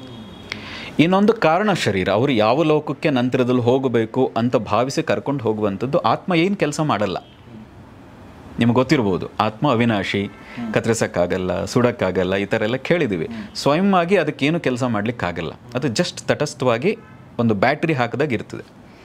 ಆದರೆ ಸೂಕ್ಷ್ಮ ಶರೀರ, ಕಾರಣ ಶರೀರ, ಸ್ಥೂಲ ಶರೀರಗಳು ಕೆಲಸ ಮಾಡ್ತವೆ. ಸೂಕ್ಷ್ಮ ಶರೀರ ಯಾರು ಸಾಧನೆ ಮಾಡಿರ್ತಾರೆ, ಆ ಸೂಕ್ಷ್ಮ ಶರೀರವನ್ನು ಬಲಿಷ್ಠ ಮಾಡಿಕೊಂಡಿರ್ತಾರೆ, ಅವರು ಈ ಸ್ಥೂಲ ಶರೀರದಲ್ಲಿ ಇದ್ದಾಗಲೂ ಬೇರೆ ಲೋಕಗಳು ಅಥವಾ ಬೇರೆ ಜಾಗಗಳಿಗೆ ಅವರು ಟ್ರಾವೆಲ್ ಮಾಡಬಹುದು. ಏನು ಆಸ್ಟ್ರಲ್ ಟ್ರಾವೆಲ್ ಅಂತ ಏನು ಕರೀತಾರೆ, ಆ ರೀತಿ ಮಾಡ್ಬೋದು. ಆದರೆ ಋಷಿಗಳಂತೂ ಸ್ಥೂಲ ಶರೀರದಲ್ಲಿಲ್ಲ, ಸೂಕ್ಷ್ಮ ಶರೀರಧಾರಿಗಳಾಗಿಯೇ ಅವ್ರಿಗೆ ಯಾರಿಗೆ ಅವಶ್ಯಕತೆ ಇದೆ ಅವರಿಗೆ ಅವರು ಮಾರ್ಗದರ್ಶನ ಮಾಡ್ತಾರೆ. ಆದರೆ ನಮಗೆ ಆ ಸೂಕ್ಷ್ಮತೆ ಇರಬೇಕು, ಅವರು ನೋಡುವಂಥ ಸೂಕ್ಷ್ಮತೆ ನಮಗಿರಬೇಕು. ಸೊ ನಿಮ್ಮ ಗುರುಗಳು ಕೂಡ ಸೂಕ್ಷ್ಮ ಶರೀರದಲ್ಲೇ ನಿಮಗೆ ಮಾರ್ಗದರ್ಶನ ಮಾಡಿರೋದು? ಹಾಂ, ಹೌದು. ಯಾರವರು ಗುರುಗಳು? ನಾನು ಮಾನಸಿಕವಾಗಿ ಸ್ವೀಕಾರ ಮಾಡಿದಂಥ ಗುರುಗಳು ಆದಿಶಂಕರಾಚಾರ್ಯರು.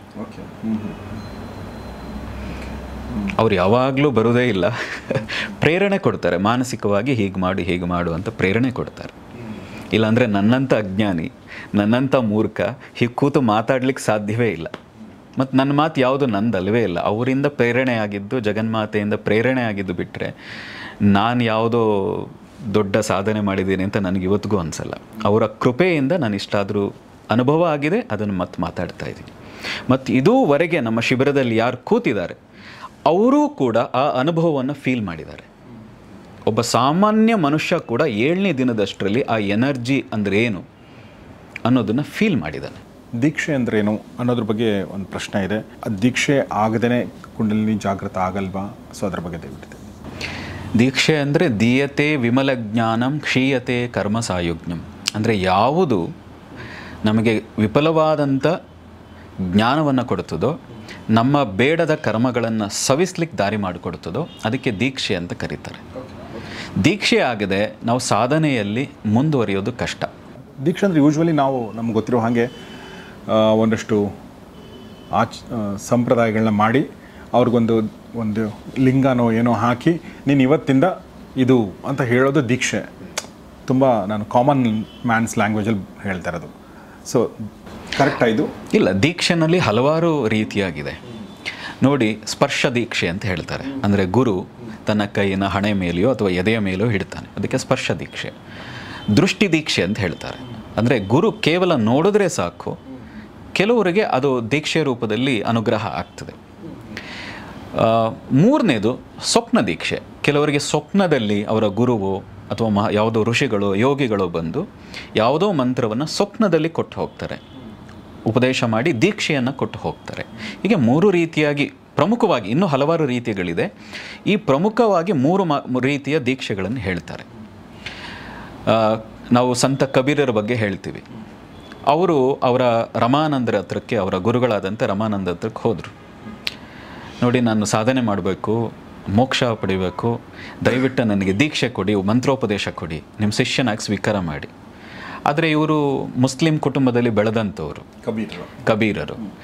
ನಾನು ತಗೊಳಕ್ಕೆ ರೆಡಿಯಪ್ಪ, ಆದರೆ ಅವರ ಗುರು ಆದಂಥ ರಮಾನಂದರು ಹೇಳ್ತಾರೆ, ಆದರೆ ಸುತ್ತ ಇರುವಂಥವರು ನಿನ್ನನ್ನೇ ಬಿಡಲ್ಲ, ಹಾಗಾಗಿ ನಾನು ಕೊಡೋದು ಸರಿ ಹೋಗಲ್ಲ, ನೀನು ಹಾಗೆ ಸಾಧನೆ ಮಾಡ್ಕೊಂಡು ಹೋಗು ಅಂತ. ಆದರೆ ಇವರಿಗೆ ಅವರಿಂದ ದೀಕ್ಷೆ ತಗೋಬೇಕು, ಅವರೊಂದು ಸ್ಪರ್ಶ ಸಾಕು ನನಗೆ, ಏನೋ ಒಂದು ನನಗೊಂದು ಮಂತ್ರದೋ ಏನೋ ಒಂದು ಕೊಟ್ಟು ಉಪದೇಶ ಕೊಟ್ಬಿಟ್ರೆ ಸಾಕು ಅಂತ.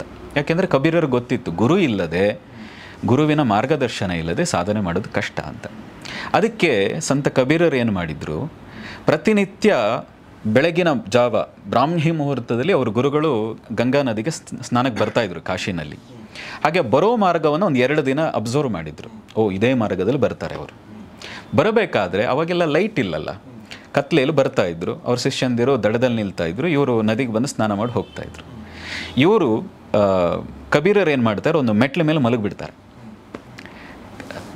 ಯಾರು ರಮಾನಂದರು ಬರ್ತಾರೆ, ಬರಬೇಕಾದ್ರೆ ಅವರ ತಲೆ ಮೇಲೆ ಕಾಲಿಡ್ತಾರೆ. ತಲೆ ಮೇಲೆ ಅಥವಾ ಎದೆ ಮೇಲೆ ಕಾಲಿಟ್ಟು, ಅಯ್ಯೋ ಏನೋ ತುಳಿದ್ನಲ್ಲ ರಾಮ ಅಂತ ಅಂದ್ಕೊಂಡು ಮುಂದೆ ಹೋಗ್ತಾರೆ. ಇವರು ನನಗೆ ಗುರುಗಳು ದೀಕ್ಷೆ ಕೊಟ್ಟರು, ಗುರುಗಳು ನನಗೆ ರಾಮನಾಮನ ಉಪದೇಶ ಕೊಟ್ಟರು ಅಂತ ಹೇಳಿಕೊಂಡು ಅದನ್ನು ಸಾಧನೆ ಮಾಡೋಕ್ಕೆ ಶುರು ಮಾಡ್ತಾರೆ. ದೊಡ್ಡ ಸಂತ ಆಗ್ತಾರೆ. ಅವರು ಮಾಡಿರುವಂಥ ದೋಹೆಗಳ ರಚನೆ ಏನಿದೆ, ಈ ದೇಶಕ್ಕೆ ಅದೊಂದು ಸಾಕು, ಎಲ್ಲರ ಪ್ರಜ್ಞೆಯನ್ನು ಬೆಳಗಲಿಕ್ಕೆ. ಅಂತಹ ದೋಹೆಗಳನ್ನು ಇಡೀ ಜಗತ್ತಿಗೆ ಕೊಟ್ಟರು. ಅಷ್ಟು ದೊಡ್ಡ ಸಾಧಕರಾದರು. ಯಾಕೆ ಅಂದರೆ ಅವರ ಗುರು ಮೇಲಿದ್ದಂಥ ಇವರ ಶ್ರದ್ಧೆ, ಆ ಗುರುವಿನ ಪಾದ ಸ್ಪರ್ಶ, ಮತ್ತು ಆಗ ಹೇಳಿದಂತೆ ಯಾವುದೇ ಕಾರಣಕ್ಕೆ ಅವರು ರಾಮ ಅಂತ ಹೇಳಿರ್ಬೋದು, ಆದರೆ ಇವರು ಭಾವಿಸಿದ್ರು ಅದೇ ನನಗೆ ಗುರುಗಳು ಕೊಟ್ಟಂಥ ಉಪದೇಶ ಅಂತ ಭಾವಿಸಿದ್ರು. ಆ ಕಾರಣದಿಂದಾಗಿ ಆ ಹಂತವನ್ನು ಅವರು ಮುಟ್ಟಿದ್ರು. ಈಗ ಪ್ರತಿಯೊಬ್ಬರು ಕೂಡ, ಪ್ರತಿಯೊಬ್ಬರ ಜೀವನದಲ್ಲಿ ಗುರು ಅನಿವಾರ್ಯ. ಅದು ವಿದ್ಯಾರಣ್ಯರಿಂದಾಗಿ ಹಕ್ಕಬುಕ್ಕ ಇರಬಹುದು, ಸಮರ್ಥ ರಾಮದಾಸರಿಂದಾಗಿ ಶಿವಾಜಿ ಇರಬಹುದು, ಚಾಣಕ್ಯನಿಂದಾಗಿ ಚಂದ್ರಗುಪ್ತ ಮೌರ್ಯ ಇರಬಹುದು. ಈ ಥರ ಎಷ್ಟು ಉದಾಹರಣೆ ತಗೊಳ್ಳೋದು. ಸಾಮ್ರಾಜ್ಯಗಳೇ ನಿರ್ಮಾಣ ಆಗಿ ಹೋಗಿದೆ ಗುರುವಿನ ಮಾರ್ಗದರ್ಶನದಿಂದ. ಹಾಗೆ ನಮ್ಮ ಜೀವನದಲ್ಲಿ ನಾವೇನಾದರೂ ಸಾಧನೆ ಮಾಡೋದಿದ್ರೆ, ಲೌಕಿಕವಾಗಿರಲಿ ಪಾರಮಾರ್ಥಿಕವಾಗಿರಲಿ, ಸರಿಯಾದ ಗುರು, ಸಮರ್ಥನಾದ ಗುರು ನಿಮಗೆ ಸಿಕ್ಕಿದ್ರೆ ಅದಕ್ಕಿಂತ ದೊಡ್ಡ ಸಂಗತಿ ಮತ್ತೊಂದಿಲ್ಲ. ಭಾಳ ಬ್ಯೂಟಿಫುಲ್ ಆಗಿ ಹೇಳಿದ್ರು. ಬಟ್ ಗುರು ಸಿಗೋದು ಹೇಗೆ? ನಾನು ಫಾರ್ ಎಕ್ಸಾಂಪಲ್, ಈಗ ಸುಮ್ಮನೆ ಉದಾಹರಣೆಗೆ ನಾನು ನಿಮ್ಮನ್ನ ಗುರು ಅಂತ ಅನ್ಕೋತೀನಿ ಅನ್ನೋದು ಒಂದಾದರೆ, ನೀವು ನನ್ನ ಶಿಷ್ಯ ಕೂಡ ಅನ್ಕೋಬೇಕಲ್ಲ. ಹೌದು, ಅದು ಕೂಡ ಇರುತ್ತೆ. ಅವೆರಡೂ ಸೇರ್ಬೇಕು. ಸೊ ಹೀಗಾಗಿ ಒಬ್ಬ ಸಾಮಾನ್ಯ ಮನುಷ್ಯ ಗುರುವನ್ನು ಹುಡುಕೋದು ಹೇಗೆ ಮತ್ತು ದೀಕ್ಷೆ ಪಡೆಯೋದು, ಆಶೀರ್ವಾದ ಪಡೆಯೋದು ಹೇಗೆ? ನೋಡಿ, ಹಿಂದಿನಿಂದ ಬೇರೆ ಬೇರೆ ಥರದ ಕ್ರಮಗಳು ಬಂದಿದೆ. ಇವತ್ತಿಗೆ ಸ್ವಲ್ಪ ಅದಕ್ಕೆ ಬೇರೆ ನಿಯಮಗಳು, ಸರಳವಾದ ನಿಯಮಗಳಿದೆ. ಅವತ್ತಿಗಾದರೆ ನೀವು 6 ವರ್ಷ ಅಥವಾ 12 ವರ್ಷಗಳ ಕಾಲ ಗುರುಕುಲ ವಾಸ ಮಾಡಬೇಕಾಗಿತ್ತು, ಗುರುಕುಲಗಳಲ್ಲಿ ಸೇವೆ ಮಾಡಬೇಕಾಗಿತ್ತು, ಗೋಶಾಲೆಯಲ್ಲಿ ಸೇವೆ ಮಾಡಬೇಕಾಗಿತ್ತು, ಅಡುಗೆ ಮಾಡಬೇಕಾಗಿತ್ತು, ಭಿಕ್ಷೆ ಬೇಡಬೇಕಾಗಿತ್ತು ಅವತ್ತಿನ ಕಾಲ. ಆದರೆ ಇವತ್ತು ಅಂಥ ಪರಿಸ್ಥಿತಿ ಏನಿಲ್ಲ. ನೀವು ಮನೆಯಲ್ಲೇ ಕೂತಿದ್ದು, ಇವತ್ತು ಸಾಕಷ್ಟು ಜನ ಸಾಧಕರಿದ್ದಾರೆ. ಹಿಮಾಲಯಕ್ಕೆ ಹೋಗಬೇಕು ಅಂತಲೂ ಇಲ್ಲ, ನಮ್ಮ ಸುತ್ತಮುತ್ತಲೇ ಸಾಕಷ್ಟು ಜನ ಗುರುಗಳು ಸಾಧನೆ ಮಾಡ್ತಾ ಇರುವಂಥವ್ರು ಇದ್ದಾರೆ. ನೀವು ನಿಮ್ಮ ಅಹಂಕಾರವನ್ನು ಬಿಟ್ಟು ಶುದ್ಧವಾದ ಭಾವದಲ್ಲಿ ನೋಡಿದ್ರೆ ಕಾಣಿಸ್ತಾರೆ. ಎರಡನೇದು, ಪರೀಕ್ಷೆ ಮಾಡಿ. ನಾನು ಹಿಂದೆನೇ ಹೇಳಿದ್ದೆ, ಗುರುವನ್ನು ಪರೀಕ್ಷೆ ಮಾಡಿ. ಅವರು ಹಣಕ್ಕಾಗಿಯೇ ಮಾತ್ರವೇ ಮಾಡ್ತಾ ಇದ್ದಾರಾ ಅಥವಾ ನನ್ನನ್ನು ಬೇರೆ ರೀತಿಯ ದುರುಪಯೋಗ ಮಾಡುವಂಥವರ ಅಂತ ನೀವು ಪರೀಕ್ಷೆ ಮಾಡಿ ಅವ್ರು ಅರ್ಹರಾಗಿದ್ದರೆ ಆಗ ನೀವು ಶರಣಾಗಿ. ಶರಣ ಆದರೆ ಅವರೇ ಒಂದು ದಿನ ದೀಕ್ಷೆ ಕೊಡ್ತಾರೆ. ವಿಶೇಷವಾಗಿ ಉಪಾಸನದಲ್ಲಿ ನಾವೊಂದು ಕ್ರಮ ಮಾಡಿದ್ದೀವಿ. ಯಾರು ಶಕ್ತಿ ಕ್ರಿಯಾಗೆ ಬರ್ತಾರೆ, ಶಕ್ತಿ ಕ್ರಿಯೆ 7 ದಿನ ಕೋರ್ಸ್ ಮಾಡಿ ಒಂದಷ್ಟು ದಿನ ಸಾಧನೆ ಮಾಡಿದ ಮೇಲೆ 2ನೇ ಹಂತವಾಗಿ ಕುಂಡಲಿನಿ ದೀಕ್ಷೆ ಅಂತ ಕೊಡ್ತೀವಿ. ಆ ಕುಂಡಲಿನಿ ದೀಕ್ಷೆಯಲ್ಲಿ ಒಂದು ಶಕ್ತಿಪಾತ, ಒಂದು ಸಣ್ಣದಾಗಿ ಶಕ್ತಿಪಾತ ಇರ್ತದೆ, ಮುಂದಿನ ಸಾಧನೆಯಲ್ಲಿ ಅವರು ಬೇಗ ಉನ್ನತಿಯನ್ನು ಗಳಿಸಲಿ ಅಂತ.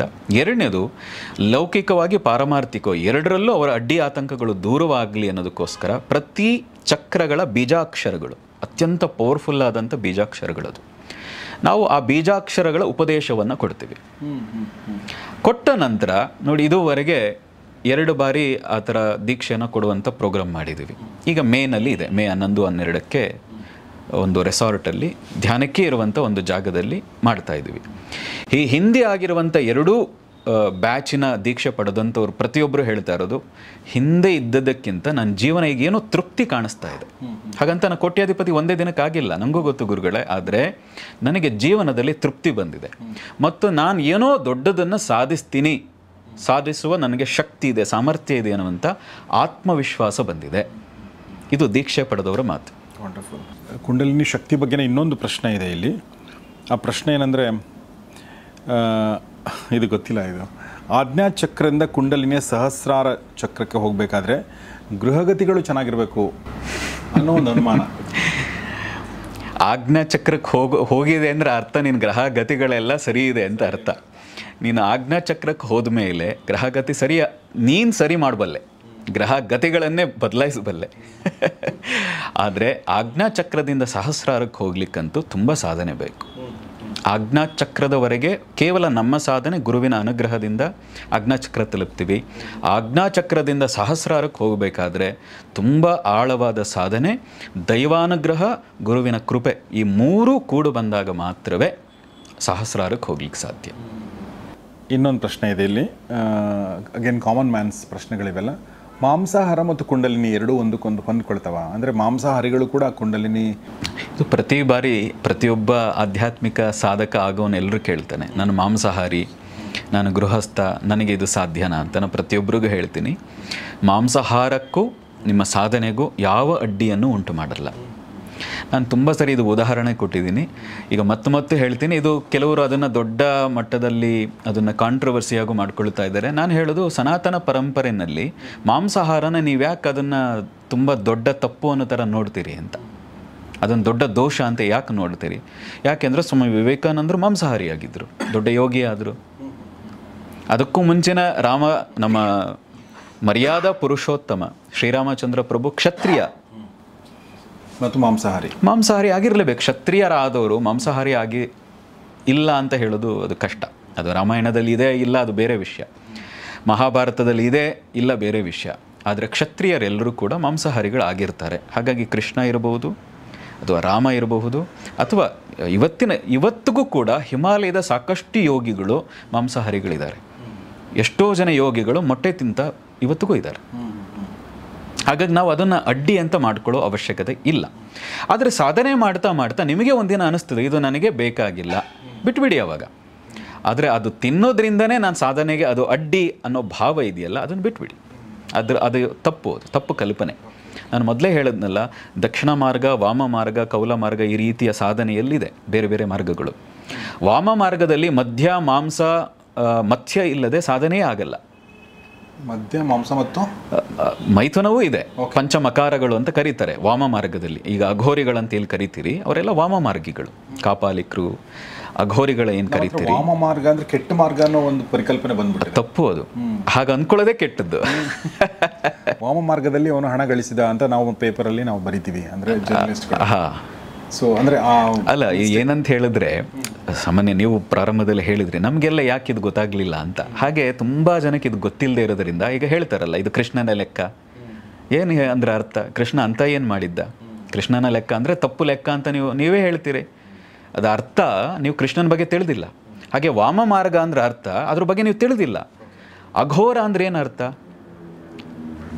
ಮೃದುವಾದವನು ಅಂತ, ಘೋರ ಅಲ್ಲದವನು ಅಂತ. ಘೋರ ಅಂದರೆ ಏನು? ಭಯಂಕರವಾದದ್ದು. ಅಘೋರ ಅಂದರೆ ಭಯಂಕರ ಅಲ್ಲದವನು, ಮೃದು ಸ್ವಭಾವದವನು. ಆದರೆ ಸಾಮಾನ್ಯ ಜನರಿಗೆ ಮಾತ್ರ ಅವನು ಭಯಂಕರವಾಗಿ ಕಾಣಿಸ್ತಾ ಇರ್ತಾನೆ. ಒಳಗೆ ತುಂಬ ಸಾತ್ವಿಕ ಇರ್ತಾನೆ, ತುಂಬ ಮೃದು ಇರ್ತಾನೆ, ತುಂಬ ಪ್ರೀತಿಸೋನಾಗಿರ್ತಾನೆ. ಮತ್ತು ವಾಮ ಮಾರ್ಗ ಅಂತ ಯಾಕಂತ ಕರೀತಾರೆ ಆ ಮಾರ್ಗಕ್ಕೆ?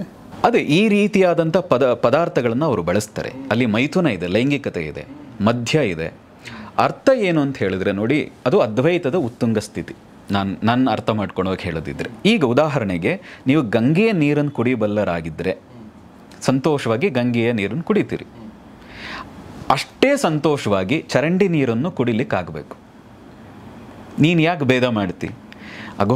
ಅಘೋರಿಗಳಿಗೆ ಅಥವಾ ಆ ಉನ್ನತ ಮಾರ್ಗ, ನಾವು ಅಘೋರಿಗಳಲ್ಲ, ಆ ಮಾರ್ಗಕ್ಕೆ ಹೋದವರು ಅಲ್ಲ, ನಾವು ದಕ್ಷಿಣ ಮಾರ್ಗ ಅಥವಾ ಯಾವ ಮಾರ್ಗವೂ ಅಲ್ಲ ಅಂತ ಅಂದ್ಕೊಳ್ಳಿ, ನಾವು ಸಾಮಾನ್ಯರು. ಆದರೆ ಅಲ್ಲಿ ಅಘೋರಿಗಳನ್ನು ಆಯ್ಕೆ ಮಾಡಬೇಕಾದ್ರೆ, ಶಿಷ್ಯನಾಗಿ ಪಡಿಬೇಕಾದ್ರೆ ಇದೆಲ್ಲ ಪರೀಕ್ಷೆ ಮಾಡ್ತಾನೆ. ತನ್ನ ಮಲ ತಾನೇ ತಿನ್ನಬೇಕು, ತನ್ನ ಮೂತ್ರ ತಾನೇ ಕುಡಿಬೇಕು, ಗಂಗೆ ನೀರು ಕುಡಿದಷ್ಟೇ ಸಲೀಸಾಗಿ ಬಚ್ಚಲ ನೀರನ್ನು ಕುಡಿಬೇಕು. ಮುಖದಲ್ಲಿ ಒಂದು ಗೆರೆ ಚೇಂಜ್ ಆದರೂ ಗುರು ತಲೆ ಮೇಲೆ ಹೊಡೆದು ಕಳಿಸ್ತಾನೆ, ನೀನು ಯೋಗ್ಯ ಅಲ್ಲ ಅಂತ, ಒಳ್ಳೆ ಸಾಧಕ ಆಗ್ಲಿಕ್ಕೆ ಯೋಗ್ಯ ಅಲ್ಲ ಅಂತ ಕಳಿಸ್ತಾನೆ. ಜಗನ್ಮಾತೆಯ ಸೃಷ್ಟಿಯಲ್ಲಿ ಎಲ್ಲವೂ ಅರ್ಹ, ಯಾವುದು ಅಶುದ್ಧಿ ಅಲ್ಲ ಅನ್ನುವಂಥದ್ದು ಅದು ಅದ್ವೈತದ ಉನ್ನತ ಮಾರ್ಗಸ್ಥಿತಿ. ನಾವು ಅದ್ರ ಬಗ್ಗೆ ತಿಳಿದೇ ಇರೋದ್ರಿಂದ ನಾವು ವಾಮ ಮಾರ್ಗ ಅಂದರೆ ಇನ್ನೊಬ್ರಿಗೆ ಮಾಡಿಸೋದು, ವಾಮ ಮಾರ್ಗ ಅಂದರೆ ತುಂಬ ಕೆಟ್ಟ ಮಾರ್ಗ, ಹೀಗೆ ಅಂದ್ಕೊಂಡ್ಬಿಟ್ಟಿದ್ದೀವಿ ನಾವು. ನಮ್ಗೆ ಗೊತ್ತಿಲ್ಲದೆ ಇರೋದ್ರಿಂದಾಗಿ, ಅದರ ತಿಳುವಳಿಕೆ ಇಲ್ಲದೆ ಇರೋದ್ರಿಂದಾಗಿ ಅಂದ್ಕೊಂಡಿದ್ದೀವಿ. ಇನ್ನೊಂದು ಮಜಾ ಸಂಗತಿ ಏನು ಅಂದರೆ, ಅಘೋರಿಗಳು ಅಂದರೆ ಏನು ಅಂದ್ಕೊಂಡಿದ್ದೀವಿ? ತುಂಬ ಜನ ಅವರು ಕಾಶಿಯಲ್ಲಿ ಇರ್ತಾರೆ, ಇಲ್ಲ ಕಾಮಾಖ್ಯದಲ್ಲಿ ಇರ್ತಾರೆ, ಇಲ್ಲಾಂದ್ರೆ ಎಲ್ಲೋ ಒಂದು ಜಾಗದಲ್ಲಿ ಇರ್ತಾರೆ. ಹಾಗಿಲ್ಲ, ನಿಮ್ಮ ಥರ ಪ್ಯಾಂಟ್ ಶರ್ಟ್ ಹಾಕ್ಕೊಂಡು ನಿಮ್ಮ ಮನೆ ಪಕ್ಕದಲ್ಲೇ ಇರ್ತಾರೆ. ಆ ಸಮಯಕ್ಕೆ ಮಾತ್ರ ಅವರು ಸ್ಮಶಾನಕ್ಕೆ ಹೋಗಿ ಕಪ್ಪು ಬಟ್ಟೆ ಹಾಕೊಂಡು ಕೂತಿರ್ತಾರೆ. ಆ ಸಾಧನೆ ಮುಗಿದ ಮೇಲೆ ಎಲ್ಲರಂತೆ ಎಲ್ಲ ರೀತಿ ಕೆಲಸ ಮಾಡಿಕೊಂಡು ಗೃಹಸ್ಥರಾಗಿಯೂ ಕೂಡ ಎಲ್ಲರ ನಡುವೆ ಇರ್ತಾರೆ. ಬೆಂಗಳೂರಿನಲ್ಲೂ ಸಾಕಷ್ಟು ಜನ ಇದ್ದಾರೆ. ಸೊ ನಾವು ಮಾಂಸಾಹಾರದ ಬಗ್ಗೆ ತುಂಬ ಚೆನ್ನಾಗಿ ನೀವು ಹೇಳಿದ್ರಿ. ಇದ್ರ ಜೊತೆಗೆ ಇನ್ನೊಂದು ನೀವು ಹೇಳಿದ್ರಿ, ಗೃಹಸ್ಥಾಶ್ರಮ ಕೂಡ ನಿಮ್ಗೆ ಅಡ್ಡಿ ಮಾಡಲ್ಲ ಅಂತ ಮಾತ್ರ. ಆ ಪ್ರಶ್ನೆ ಕೂಡ ಸುಮಾರು ಜನರಿಗೆ ಬರುತ್ತೆ. ಅಂದರೆ ನಾವು ಬ್ರಹ್ಮಚರ್ಯವನ್ನು ಪಾಲಿಸಬೇಕಾ ಅಥವಾ ಮದುವೆ ಆಗಿರಬಾರ್ದಾ, ಈ ಥರ ಪ್ರಶ್ನೆಗಳಿರ್ತವೆ ನಮಗೆ. ಅಂದರೆ ನಮ್ಮ ಗೃಹಸ್ಥ ಧರ್ಮ ಏನಿದೆ ಅದು ಇದಕ್ಕೆ ಅಡ್ಡಿ ಉಂಟು ಮಾಡುತ್ತಾ ಅನ್ನೋದು. ಯಾವ ಸಾಧನೆಗೂ ಗೃಹಸ್ಥ ಜೀವನ ಅಡ್ಡಿ ಮಾಡಲ್ಲ. ಗೃಹಸ್ಥ ಆಗೋದೇ ಸಾಧನೆಯಲ್ಲಿ ಇನ್ನೂ ಬೇಗ ಉನ್ನತಿಯನ್ನು ಗಳಿಸ್ಲಿಕ್ಕೋಸ್ಕರ ಆಗೋದು ಗೃಹಸ್ಥ ಆಗೋದು. ಎರಡು ಕಾರಣಕ್ಕೆ ಗೃಹಸ್ಥ ಆಗ್ತಾರೆ. ಒಂದು, ಸಂತಾನಾಭಿವೃದ್ಧಿ, ಅಂದರೆ ಮುಂದಿನ ಪೀಳಿಗೆ ಬೆಳಿಬೇಕು, ಈ ಪರಂಪರೆ ಬೆಳಿಬೇಕು, ಆ ಕಾರಣಕ್ಕೆ ಅವನು ಗೃಹಸ್ಥ ಆಗ್ತಾನೆ. ಎರಡನೇ ಕಾರಣ, ಆದಷ್ಟು ಬೇಗ ಅವನು ಮೋಕ್ಷವನಕ್ಕೆ ಅರ್ಹ ಆಗಬೇಕು. ಬಂಧನ ಇದ್ದಾಗ ತಾನೇ ಬಿಡಿಸ್ಕೊಳ್ಳೋಕೆ ಸಾಧ್ಯ. ಏನು ಬಂಧನ ಇಲ್ಲದೆ ಇದ್ದರೆ ನಾನು ಬಿಡಿಸ್ಕೊಳ್ಳೋದೇನಿಂದ ಬಂತು? ಕೆಲವರಿಗೆ ಆ ಒಂದು ತೃಪ್ತ ಭಾವ ಬರಬೇಕು. ಅವನಿಗೆ ಇದು ಬೇಕು ಅಂತ ಕೊನೆ ಕ್ಷಣದವರೆಗೂ ಅನಿಸಬಾರ್ದು. ಈಗ ನನಗೆ ನಾನು ಇದನ್ನೇನೋ ತಿನ್ನಬೇಕಾಗಿತ್ತು ಅಂದ್ಕೊಂಡ್ರು ನನಗೆ ಮೋಕ್ಷ ಸಿಗಲ್ಲ, ಮತ್ತು ಮುಂದಿನ ಜನ್ಮ ತಿನ್ನಲಿಕ್ಕೋಸ್ಕರವೇ ಹುಡ್ತಾನೆ ಅಂತ ಯೋಗಿಗಳು ಹೇಳ್ತಾರೆ. ಅದು ಸತ್ಯ ಸುಳ್ಳು ಅದು ಎರಡನೇ ಭಾಗ. ಆದರೆ ಈ ಮಾತು ಇದೆ, ಗೃಹಸ್ಥ ಆದರೆ ಅವನು ಎಲ್ಲವನ್ನು ಅನುಭವಿಸ್ತಾನೆ. ಇನ್ನು ಅನುಭವಿಸಬೇಕು ಅನ್ನೋದು ಏನೂ ಇಲ್ಲ ಅಂದ್ರೆ ಅರ್ಥ ಅವನು ಬೇಗ ಮೋಕ್ಷಕ್ಕೆ ಅರ್ಹ ಆಗ್ತಾನೆ. ಹಾಗಾಗಿ ಗೃಹಸ್ಥನೇ ನಮ್ಮೆಲ್ಲರಿಗಿಂತ ಇನ್ನೂ ವೇಗವಾಗಿ ಸಾಧನೆ ಮಾಡಬಲ್ಲ. ಕಡಿಮೆ ಸಮಯದಲ್ಲಿ ಹೆಚ್ಚು ಸಿದ್ಧಿಯನ್ನು ಗಳಿಸಲಿಕ್ಕೆ ಗೃಹಸ್ಥನೇ ಅರ್ಹ. ಹಾಗಾಗಿ ಆ ಯೋಚನೆಯೇ ಬೇಕಾಗಿಲ್ಲ. ಬ್ರಹ್ಮಚರ್ಯ ಅನ್ನೋ ಪದವೇ ತಪ್ಪು, ಕೆಲವರು ಬಳಸ್ತಾರೋ ಅರ್ಥವೇ ತಪ್ಪಿದೆ. ಅದು ಬ್ರಹ್ಮ ಅಂದರೆ ಏನು? ಅಗಾಧವಾದದ್ದು ಅಂತ, ವಿಸ್ತಾರವಾದದ್ದು ಅಂತ, ಅನಂತವಾದದ್ದು ಅಂತ. ಚರ್ಯ ಅಂದರೆ ಆ ದಿಕ್ಕಿನಲ್ಲಿ ಹೋಗೋನು ಅಂತ. ನೀನು ಮದುವೆ ಆಗಿರು, ಬ್ರಹ್ಮತ್ವದ ಕಡೆಗೆ, ವಿಶಾಲತೆ ಕಡೆಗೆ, ಅಗಾಧದ ಕಡೆಗೆ ನೀನು ಚರ್ಯೆ ಮಾಡ್ತಾ ಇದ್ದರೆ, ಆ ಕಡೆಗೆ ನೀನು ಹೋಗ್ತಾ ಇದ್ದರೆ ನೀನು ಕೂಡ ಬ್ರಹ್ಮಚರ್ಯ. ಆದರೆ ಮದುವೆ ಆಗಿಲ್ಲ, ನನ್ನ ಮನಸ್ಸು ಇನ್ನೂ ಸಂಕುಚಿತತೆ ಅಥವಾ ಮನಸ್ಸಿನಲ್ಲಿ ನನಗೆ ಕಾಮ ಎಲ್ಲವೂ ಇದೆ ಅಂತ ಹೇಳಿದ್ರೆ, ಮದುವೆ ಆಗದೇ ಇದ್ದರೂ ನೀನು ಒಂದು ರೀತಿ ಗೃಹಸ್ಥನಿಗಿಂತ ಕೀಳು. ಹಾಗಾಗಿ ಆ ಯೋಚನೆ ಮಾಡಬೇಕಾಗಿಲ್ಲ. ನಮ್ಮಲ್ಲಿ 4 ಧರ್ಮಗಳೇನಿದೆಯಲ್ವಾ ಅಂತಂದರೆ ಸನ್ಯಾಸಾಶ್ರಮ, ವಾನಪ್ರಸ್ಥ, ಅದರಲ್ಲಿ ಗೃಹಸ್ಥಾಶ್ರಮ, ಬ್ರಹ್ಮಚರ್ಯ, ಗೃಹಸ್ಥ, ವಾನಪ್ರಸ್ಥ, ಸನ್ಯಾಸ. ಸನ್ಯಾಸ ಶುರುವಾಗಿದ್ದು ಒಂದು ಬುದ್ಧನಿಂದಾಗಿ, ಗೃಹಸ್ಥನಿಂದ ನೇರ ಸನ್ಯಾಸಿಯಾದ. ಶಂಕರರಂತೂ, ಆದಿ ಶಂಕರಾಚಾರ್ಯರಂತೂ ಬಾಲಕ ಬ್ರಹ್ಮಚರ್ಯದಿಂದ ನೇರವಾಗಿ ಸನ್ಯಾಸಿಯಾದರು. ಅದಕ್ಕಿಂತ ಹಿಂದೆ ಆ ರೀತಿಯ ಪರಂಪರೆ ಇರಲಿಲ್ಲ. ಅವನು ಗೃಹಸ್ಥನಾಗಿ ವಾನಪ್ರಸ್ಥಿ ಆದಮೇಲೆ ಸನ್ಯಾಸಿ ಆಗಬೇಕು. ಅವನೇನಾದರೂ ನೇರವಾಗಿ ಸನ್ಯಾಸಿ ಆದರೆ ಆಗಿನ ಕಾಲದಲ್ಲಿ ಅದಕ್ಕೆ ಗೌರವ ಇರಲಿಲ್ಲ, ಅವನನ್ನು ತುಂಬ ಕೀಳಾಗಿ ನೋಡ್ತಾ ಇದ್ದರು. ಆದರೆ ಶಂಕರರು ಬಂದ ಮೇಲೆ ಅದಕ್ಕೆ ಬೇರೆಯ ಒಂದು ಸ್ಥಾನಮಾನ ಸಿಕ್ಕಿದೆ. ಸನ್ಯಾಸಿಗಳಿಗೆ ಒಂದು ಉನ್ನತವಾದ ಸ್ಥಾನ ಸಿಕ್ಕಿದ್ದು ಶಂಕರರಿಂದಾಗಿ. ನಂಗೆ ಶಂಕರರ ಬಗ್ಗೆ ನೀವು ಇದನ್ನು ಹೇಳಿದಾಗ ನಂಗೊಂದು ಕಥೆ ನೆನಪು ಬಂತು. ನಿಮಗೆ ಬಹುಶಃ ನಿಮಗೂ ನೆನಪು ಬಂದಿರುತ್ತೆ. ಅಂದರೆ ಗೃಹಸ್ಥಾಶ್ರಮದ ಅನುಭವ ಇಲ್ಲದೆ ಇರೋದ್ರಿಂದ ಅವರು ಒಂದು ಅದೇ ಮಂಡಲ ಮಿಶ್ರರು ಮತ್ತು ಉಭಯ ಭಾರತೀಯವರ ನಡುವಿನ ಸಂವಾದದಲ್ಲಿ ಅವರು ಅದನ್ನು ಅರ್ಥ ಮಾಡ್ಕೊಳ್ಳೋಕ್ಕೆ ಅವರು ದೇಹವನ್ನು ತ್ಯಜಿಸಿ ಅದನ್ನು ಅನುಭವಿಸಿ ವಾಪಸ್ ಬಂದರು ಅಂತ ನಾನು ಎಲ್ಲೋ ಅದನ್ನು ಪರಕಾಯ ಪ್ರವೇಶ ಅಂತ ಕರೀತಾರೆ. ಪ್ರವೇಶ ಅಂತ ಅವರ ಆ ದೇಹವನ್ನು ಸುರಕ್ಷಿತವಾಗಿಟ್ಟು, ಅಂದರೆ ಅದಕ್ಕೆ ಮೂಲದಲ್ಲಿ ಆಧಾರಗಳಿಲ್ಲ ಅಂತಲೂ ಕೆಲವು ಮಾತಿದೆ. ಆದರೆ ಇದು ಪರಂಪರಾನುಗತವಾಗಿ ಮಾತಲ್ಲಿ ಬಂದಿದೆ. ದೇಹವನ್ನು ಅವರ ಶಿಷ್ಯರ ಮೂಲಕ ಸಂರಕ್ಷಣೆ ಮಾಡಿ ಒಬ್ಬ ರಾಜನ ದೇಹಕ್ಕೆ ಸೇರಿ ಆ ಒಂದು ಸುಖವನ್ನು ಅಂದರೆ ಗೃಹಸ್ಥನ ಏನಿದೆ ಅದೆಲ್ಲವನ್ನು ಅನುಭವಿಸಿ ಬಂದು ಅದನ್ನು ಆ ಒಂದು ಪ್ರಶ್ನೆಗೆ ಉತ್ತರವನ್ನು ಕೊಟ್ಟರು ಅಂತ ಇದೆ. ಬಟ್ ನನಗೆ ಗೊತ್ತಿಲ್ಲ ಇದು ಎಷ್ಟು ಮಟ್ಟಿಗೆ ನಿಜ ನೀವು ಹೇಳಿದ ಹಾಗೆ. ಬಟ್ ಕೇಳಕ್ಕಂತೂ ತುಂಬ ಇಂಟ್ರೆಸ್ಟಿಂಗ್ ಆಗಿದೆ. ಇಲ್ಲ, ನೀವು ಸತ್ಯಕಾಮ ಅಂತ ಕೇಳಿರ್ತೀರಿ. ಅನಂತ ಪದ್ಮನಾಭ ಶಾಸ್ತ್ರಿ ಅವರ ಕಾವ್ಯನಾಮ ಸತ್ಯಕಾಮ ಅಂತ. ಅವರ ನಾವು ಪುಸ್ತಕಗಳು ಇಷ್ಟೊಂದು ಹೇಳ್ತಾ ಇರ್ತೀನಿ, ಆವಾಗ ಕಷ್ಟವೂ ಆಗ್ಬೋದು. ಸ್ವತಂತ್ರತೆ ತಂತ್ರಂ ಅಂತ ಅವರ ಅನುಭವ ಕಥನ ಇದೆ. ಸ್ವತಂತ್ರತೆ ತಂತ್ರಂ ಅಂತ ಅವರು ತಂತ್ರದ ಪಯಣದ ಬಗ್ಗೆ ಅವರು ಬರೆದಿದ್ದಾರೆ, ಬಹಳ ಚೆನ್ನಾಗಿದೆ. ಅದರಲ್ಲಿ ಅವರು ಪರಕಾಯ ಪ್ರವೇಶ ಮಾಡಿದ್ದರ ಬಗ್ಗೆನೂ ಬರೆದಿದ್ದಾರೆ. ಯಾವ ಕಾಲದಲ್ಲಿದ್ದರು ಅವರು? ಇದೇ ಕಾಲ, ಈ 30-40 ವರ್ಷಗಳ ಹಿಂದೆ ಇದ್ದಂಥವ್ರು. ಹೌದು, ಅವ್ರ ಪುಸ್ತಕಗಳು ನಾನು ಕೂಡ ಒಂದಷ್ಟು ಓದಿದ್ದೀನಿ. ತುಂಬ ಓದಕ್ಕೆ ತುಂಬ ಚೆನ್ನಾಗಿರುತ್ತೆ. ಸಣ್ಣ ಸಣ್ಣ ಸೆಂಟೆನ್ಸ್ಗಳನ್ನ ಬರಿತಾ ಹೋಗ್ತಾರೆ ಅವರು. ಮತ್ತು ವಿಚಿತ್ರವಾದ ಬರಹ. ಬನ್ನಂಜೆ ಗೋವಿಂದಾಚಾರ್ಯರ ಮಗಳು ವೀಣಾ ಬನ್ನಂಜೆ ಅವರು ಇವ್ರನ್ನ ಅಂದರೆ ಸತ್ಯಕಾಮನ ತಮ್ಮ ಗುರು ಅಂತ ಸ್ವೀಕಾರ ಮಾಡಿ. ಹೌದು, ಬಹುಶಃ ಆ ಪುಸ್ತಕ ನಾನು ಓದ್ತೀನಿ. ಸ್ವತಂತ್ರತೆ ತಂತ್ರಂ ಅಂತ ಸಿಕ್ಕರೆ ಮತ್ತು ಆನ್ಲೈನ್ ಲಭ್ಯ ಇದ್ದರೆ ಅದರ ಲಿಂಕ್ ನಾನು ಡಿಸ್ಕ್ರಿಪ್ಷನ್ ಹಾಕಿರ್ತೀನಿ. ನಂಗೆ ಗೊತ್ತು ಭಾಳಷ್ಟು ಜನ ಅದನ್ನು ಹುಡುಕ್ತೀರಾ ಅಂಥೇಳಿ. ಸೊ ಅದನ್ನು ಖಂಡಿತ ಟ್ರೈ ಮಾಡೋಣ. ಸೊ ನಾವು ಗೃಹಸ್ಥಾಶ್ರಮದ ಯಾವುದೂ ಅಡ್ಡಿ ಇಲ್ಲ ಅನ್ನೋ ಮಾತನ್ನು ನೀವು ಹೇಳಿದ್ರಿ. ಇನ್ನೊಂದು ಪ್ರಶ್ನೆ ಇದೆ ಇಲ್ಲಿ. ನಾವು ಧ್ಯಾನ ಮತ್ತು ಯೋಗ ನಾವು ಶುರು ಮಾಡೋದು, ನಮ್ಮಂಥ ಸಾಮಾನ್ಯ ಜನ ಧ್ಯಾನ ಮತ್ತು ಯೋಗದ ಬಗ್ಗೆ ಯೋಗದಿಂದನೇ ಶುರು ಮಾಡ್ತೀವಿ. ಮತ್ತು ಧ್ಯಾನ ಮತ್ತು ಯೋಗದಿಂದ ಎಲ್ಲವೂ ಲಭಿಸೋದಾದರೆ ಕುಂಡಲಿನಿ ಯಾಕೆ ಬೇಕು ಅನ್ನೋದೊಂದು ಪ್ರಶ್ನೆ. ನೋಡಿ, ಯೋಗ ಮತ್ತು ಧ್ಯಾನದ ಉದ್ದೇಶ ಏನು? ನಾವು ಜೀವನದ ಉದ್ದೇಶ ಏನು ಅಂತ ತಿಳ್ಕೊಳ್ಳೋದೇ ಧ್ಯಾನ ಮತ್ತು ಯೋಗದ ಉದ್ದೇಶ. ಯೋಗ ಹೇಳುವಂಥದ್ದು ಚಿತ್ತವೃತ್ತಿ ನಿರೋಧ, ಅಂದರೆ ಚಿತ್ತವನ್ನು ಶುದ್ಧಿ ಮಾಡ್ಕೋ. ಯಾಕೆ ಚಿತ್ತ ಶುದ್ಧಿ ಮಾಡ್ಕೋ? ನನ್ನನ್ನು ನಾನು ನೋಡಬೇಕಾದ್ರೆ, ಈಗ ನನ್ನ ಮುಖ ನೋಡಬೇಕಾದ್ರೆ ನಂಗೆ ಕನ್ನಡಿ ಬೇಕು. ನನ್ನನ್ನು ನೋಡಬೇಕಾದ್ರೆ ದಟ್ ಮೀನ್ಸ್ ಆತ್ಮವನ್ನು ನೋಡಬೇಕಾದ್ರೆ ಅದಕ್ಕೊಂದು ಕನ್ನಡಿ ಬೇಕು. ಆ ಕನ್ನಡಿಯ ಮನಸ್ಸು. ಆದರೆ ಮನಸ್ಸಿನಲ್ಲಿ ಕಾಮ, ಕ್ರೋಧ, ಮದ, ಮಾತ್ಸರ್ಯ ಅನ್ನೋದು ತುಂಬ್ಕೊಂಡ್ಬಿಟ್ಟಿದೆ. ಆ ಧೂಳು ಕೂತಿದೆ ಆ ಕನ್ನಡಿ ಮೇಲೆ. ಅದನ್ನು ಶುದ್ಧಿ ಮಾಡಬೇಕು, ಅದನ್ನು ಕ್ಲೀನ್ ಮಾಡಬೇಕು. ಹಾಗೆ ಕ್ಲೀನ್ ಆದಾಗ ನಿನ್ನ ದರ್ಶನ ಆಗ್ತದೆ. ದಟ್ ಮೀನ್ಸ್ ಆತ್ಮ ಸಾಕ್ಷಾತ್ಕಾರ ಆಗ್ತದೆ. ಅದೇ ಉದ್ದೇಶ. ಯೋಗ ಮತ್ತು ಧ್ಯಾನದ ಉದ್ದೇಶವೇ ಆತ್ಮ ಸಾಕ್ಷಾತ್ಕಾರ ಮತ್ತು ಮೋಕ್ಷ. ಅದು ಆಗಬೇಕಾದ್ರೆ ಯೋಗ ಮತ್ತು ಧ್ಯಾನ ಮಾಡಲೇಬೇಕು. ದಟ್ ಮೀನ್ಸ್ ಕುಂಡಲಿನಿ ಜಾಗೃತಿ ಆಗಲೇಬೇಕು. ಯೋಗ ಮತ್ತು ಧ್ಯಾನಕ್ಕೆ ಇನ್ನೊಂದು ಹೆಸರೇ ಕುಂಡಲಿನಿ ಜಾಗೃತಿ ಅಂತ ಹೇಳ್ತಾರೆ. ಇಲ್ಲ, ಅದು ಮಾಡ್ತಾ ಕುಂಡಲಿನಿ ಜಾಗೃತಿ ಆಗ್ತದೆ. ನನಗೆ ನೀವು ಹೇಳಿದಿರ್ಬೇಕಾದ್ರೆ ಒಂದು ತುಂಬ ಸರಳ ಸತ್ಯ ಈಗ ಅರ್ಥ ಆಯಿತು. ಅಂದರೆ ನಾವು ಈಗ ನೀವೇನು ಹೇಳಿದ್ರಿ, ಇದೆಲ್ಲ ಮಾಡಿದ್ಮೇಲೆ ಆತ್ಮ ಸಾಕ್ಷಾತ್ಕಾರ ಅಂತ ಹೇಳಿದ್ರಿ. ಆತ್ಮ ಸಾಕ್ಷಾತ್ಕಾರ ನನ್ನ ಸಾಕ್ಷಾತ್ಕಾರ ನನಗಾಗುವುದು, ಸೆಲ್ಫ್ ರಿಯಲೈಸೇಷನ್ ಆಗೋದೇ ಇಲ್ಲಿ. ನಮ್ಮ ಪರಂಪರೆಯಲ್ಲಿ ದೇವರನ್ನು ನೋಡೋದು ಅಲ್ಟಿಮೇಟ್ ಅಲ್ಲ. ನಾನು ಶಿವನ್ ನೋಡಿದೆ ಏನಾಯ್ತು? ಆಗ ನಾನು ನಾನು ಜಗನ್ಮಾತೆಯನ್ನು ನೋಡಿದೆ ಸರಿ, ಅದರಿಂದ ನಿನ್ಗೇನಾಯ್ತು? ನಿನ್ನೊಳಗೆ ಪರಿವರ್ತನೆ ಆಗದೇ ಇದ್ದರೆ ನೀನು ಯಾರನ್ನು ನೋಡಿದ್ರು ರಾವಣನೂ ನೋಡಿದ್ದ, ಹಿರಣ್ಯಾಕ್ಷನೂ ನೋಡಿದ್ದ, ಹಿರಣ್ಯಕಶಿಪನೂ ನೋಡಿದ್ದ. ಹಾಗಾಗಿ ನಮ್ಮಲ್ಲಿ ಅದಕ್ಕೆ ಮಹತ್ವ ಕೊಡಲ್ಲ. ನಮ್ಮ ಸನಾತನ ಪರಂಪರೆಯಲ್ಲಿ ಮಹತ್ವ ಕೊಡೋದೇ ಆತ್ಮ ಸಾಕ್ಷಾತ್ಕಾರಕ್ಕೆ, ಮೋಕ್ಷಕ್ಕೆ. ನಮ್ಮ ಸಾಧನೆಯ ಪ್ರತಿಯೊಬ್ಬ ಮನುಷ್ಯನ ಮೂಲ ಗುರಿ, ಮೂಲ ಉದ್ದೇಶ ಸ್ವತಂತ್ರ, ಮೋಕ್ಷ, ಕೈವಲ್ಯ.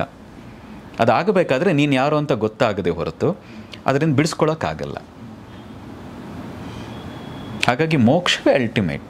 ಅದನ್ನು ಪಡಿಬೇಕಾದ್ರೆ ಯೋಗ, ಧ್ಯಾನ ಅನಿವಾರ್ಯ. ಇದು ಧ್ಯಾನವಂತೂ ಅನಿವಾರ್ಯ. ಬಟ್ ನಮ್ಮ ಮೋಕ್ಷ ಅಂದರೆ ಈಗ ನಮ್ಮ ಅಗೇನ್ ಕಾಮನ್ ಮ್ಯಾನ್ ಪರ್ಸ್ಪೆಕ್ಟಿವ್ ನಾನು ಕೇಳೋದು, ಮೋಕ್ಷನ ಬೇಡ ನಮಗೆ ಅಂತ.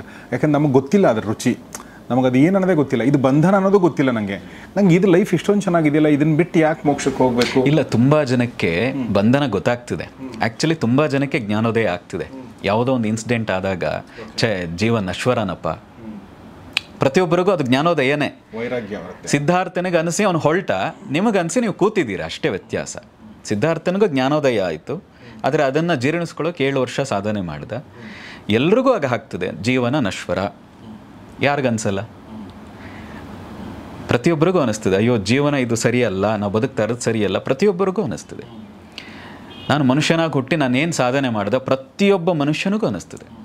ಆದರೆ ಅವರು ಅಲ್ಲೇ ಮತ್ತೆ ಅದರೊಳಗೆ ಕೂತ್ಕೊಳ್ತಾರೆ. ಅದು ಬಿಟ್ಟು ಹೊರಗೆ ಬಂದರೆ ಜೀವನ ವಿಸ್ತಾರವಾಗಿ ದೊಡ್ಡದಾಗಿ ಕಾಣಿಸ್ತದೆ. ಮತ್ತು ಮೋಕ್ಷ ಅಂದರೆ ಸತ್ತ ಮೇಲೆ ಸಿಗೋದಲ್ಲ, ಮೋಕ್ಷ ಅಂದರೆ ಬದುಕಿದ್ದಾಗ ಗಳಿಸುವಂಥದ್ದು. ಮೋಕ್ಷ ಅಂದರೆ ಅದೇ ಹೇಳಿದ್ನಲ್ಲ, ಸ್ವತಂತ್ರ, ಫ್ರೀಡಮ್. ನೀವು ಯಾವುದೋ ಒಂದು ರೂಮ್ನಲ್ಲಿ ಕೂತಿದ್ದೀರಿ, ಅಲ್ಲಿ ಗಾಳಿ ಇಲ್ಲ, ಬೆಳಕಿಲ್ಲ, ಏನೂ ಇಲ್ಲ. ಆ ಡೋರ್ ಓಪನ್ ಮಾಡಿ ಹೊರಗೆ ಬಂದರೆ ತಣ್ಣನೆಯ ಗಾಳಿ, ಮಂದವಾದ ಬೆಳಕು ಕಾಣಿಸ್ದಾಗ ಹಬ್ಬ ಒಳಗೆ ಕೂತು ಸಾಕಾಗಿತ್ತು ಅಂತ ತುಂಬ ಜನ ಅನಿಸ್ತೀವಿ. ಅದು ಅದೇ ಸ್ವತಂತ್ರ. ಒಳಗೆ ಕೂತು ಒದ್ದಾಡ್ತಾ ಇದ್ವು, ಹೊರಗೆ ಬಂದಾಗ ಒಬ್ಬ ಒಳ್ಳೆಯ ಗಾಳಿ ಬೆಳಕು ನೋಡಿದಾಗ ಸಂತೋಷ ಆಗ್ತದೆ. ಸ್ವತಂತ್ರ ಅಂದದೇ. ಬದುಕಿದ್ದಾಗೆ ಮೋಕ್ಷ ಅನ್ನೋ ಮಾತನ್ನು ಹೇಳಿದ್ರಿ. ಯೂಶ್ವಲಿ ನಾವು ಅಂದರೆ ನಾವು ಕೇಳಿರೋದು ಓದಿದ್ರು ಮೋಕ್ಷ ಅಂದರೆ ಆತ್ಮ ಪರಮಾತ್ಮನ ಮಿಲನ ಅನ್ನೋ ಮಾತನ್ನು ನಾವು ಯೂಶ್ವಲಿ ಮಾತಾಡ್ತೀವಿ. ತುಂಬ ಜನ ಅದನ್ನು ಬೇರೆ ಬೇರೆ ರೀತಿಯಾಗಿ ಕರೀತಾರೆ. ಅದನ್ನು ನೋಡಿದವ್ರು ಯಾರು? ನೋಡಿದವ್ರು ಯಾರು ಬಂದು ಹೇಳಿಲ್ಲ, ಅಲ್ಲಿಗೆ ಹೋಗಿ ನಾನು ಮಿಲನ ಆದೆ, ಅಲ್ಲಿಗೆ ಸೇರಿದೆ, ನಾನು ಪರಮಾತ್ಮನ ಸೇರೋದೆ ಯಾರೂ ಹೇಳಿಲ್ಲ. ಹಾಗಾಗಿ ಅಲ್ಲಿ ಸೇರಬೇಕಾದ್ರೆ ನೀನು ಇಲ್ಲಿ ಯೋಗ್ಯನಾದರೂ ಆಗಿರಬೇಕಲ್ಲ. ಹಾಗಾಗಿ ಇಲ್ಲಿ ನೀನು ಸ್ವತಂತ್ರ ಆಗಿರಬೇಕು. ಇಲ್ಲಿ ನೀನು ಎಲ್ಲ ಏನಿದ್ರೂ ಇಲ್ಲದೇ ಇದ್ದರೂ ಬದುಕುವಂತಹ ಮನಸ್ಥಿತಿಯನ್ನು ನೀನು ಹೊಂದಿರಬೇಕು. ಹಾಗೆ ಹೊಂದಿದ್ದಿ ಅಂದರೆ ನೀನು ಅಲ್ಲಿ ಖಂಡಿತ ಪರಮಾತ್ಮನ ಜೊತೆ ಸೇರ್ತಿ. ಇಲ್ಲೇ ನೀನು ಇನ್ನೂ ಸಣ್ಣ ಸಣ್ಣ ಮನಸ್ಥಿತಿಯನ್ನು ಹೊಂದಿದ್ದೀಯೇ, ಇನ್ನೊಬ್ಬರ ಏಳಿಗೆಯನ್ನು ಸಹಿಸೋಕ್ಕಾಗ್ತಾ ಇಲ್ಲ, ಇನ್ನೊಬ್ಬರನ್ನು ಪ್ರೀತಿಸೋದೇ ಗೊತ್ತಿಲ್ಲ ನಿನಗೆ, ಇಡೀ ಜಗತ್ತು ಚೆನ್ನಾಗಿರಲಿ ಅಂತ ಪ್ರಾರ್ಥನೆ ಮಾಡಿಯೇ ಗೊತ್ತಿಲ್ಲ, ಈ ರೀತಿಯ ಸಂಕುಚಿತ ಮನಸ್ಸಿಟ್ಕೊಂಡಿದ್ದು ಸತ್ತಾಗ ಮೋಕ್ಷ ಪಡಿತೀನಿ ಅಂತ ಹೇಳಿದ್ರೆ ಅದು ಸಾಧ್ಯ ಇಲ್ಲ. ಸಾಧಕನಿಗೆ ಗೊತ್ತಾಗ್ತದೆ ಕೊನೆ ಹಂತಗಳಲ್ಲಂತೂ ಅವನು ಎಲ್ಲರ ನಡುವೆ ಇದ್ದು ಇಲ್ಲದಂತೆ ಬದುಕ್ತಾ ಇರ್ತಾನೆ, ಆನಂದದಿಂದ ಬದುಕ್ತಾ ಇರ್ತಾನೆ. ಅಮಿತಾನಂದ ಅಂತ ಕರಿತೀವಿ ಅದನ್ನು. ಆ ಸ್ಥಿತಿಯಲ್ಲಿ ಅವನು ಬದುಕ್ತಾ ಇರ್ತಾನೆ. ಹಾಗಾಗಿ ನೋಡಿ, ನೀವು ತುಂಬ ಜನ ಯೋಗಿಗಳು ನೋಡಿ, ಅವ್ರು ಊಟ ಇರಲಿ ಇಲ್ಲದೇ ಇರಲಿ, ನೀವು ಮೃಷ್ಟಾನ್ನ ಕೊಡದೇ ಇರಿ, ಎಲ್ಲ ರೀತಿಯಲ್ಲೂ ಅವ್ರ ಮುಖದಲ್ಲಿ ಆ ನಗು, ಆ ಸಂತೋಷ, ಆ ತೃಪ್ತಿ ಕಾಣಿಸ್ತಾ ಇರ್ತದೆ. ಆ ರೀತಿ ಕರ್ನಾಟಕದಲ್ಲಿ ತುಂಬ ಜನ ಯೋಗಿಗಳಿದ್ದರು, ಸಾಧಕರಿದ್ದರು.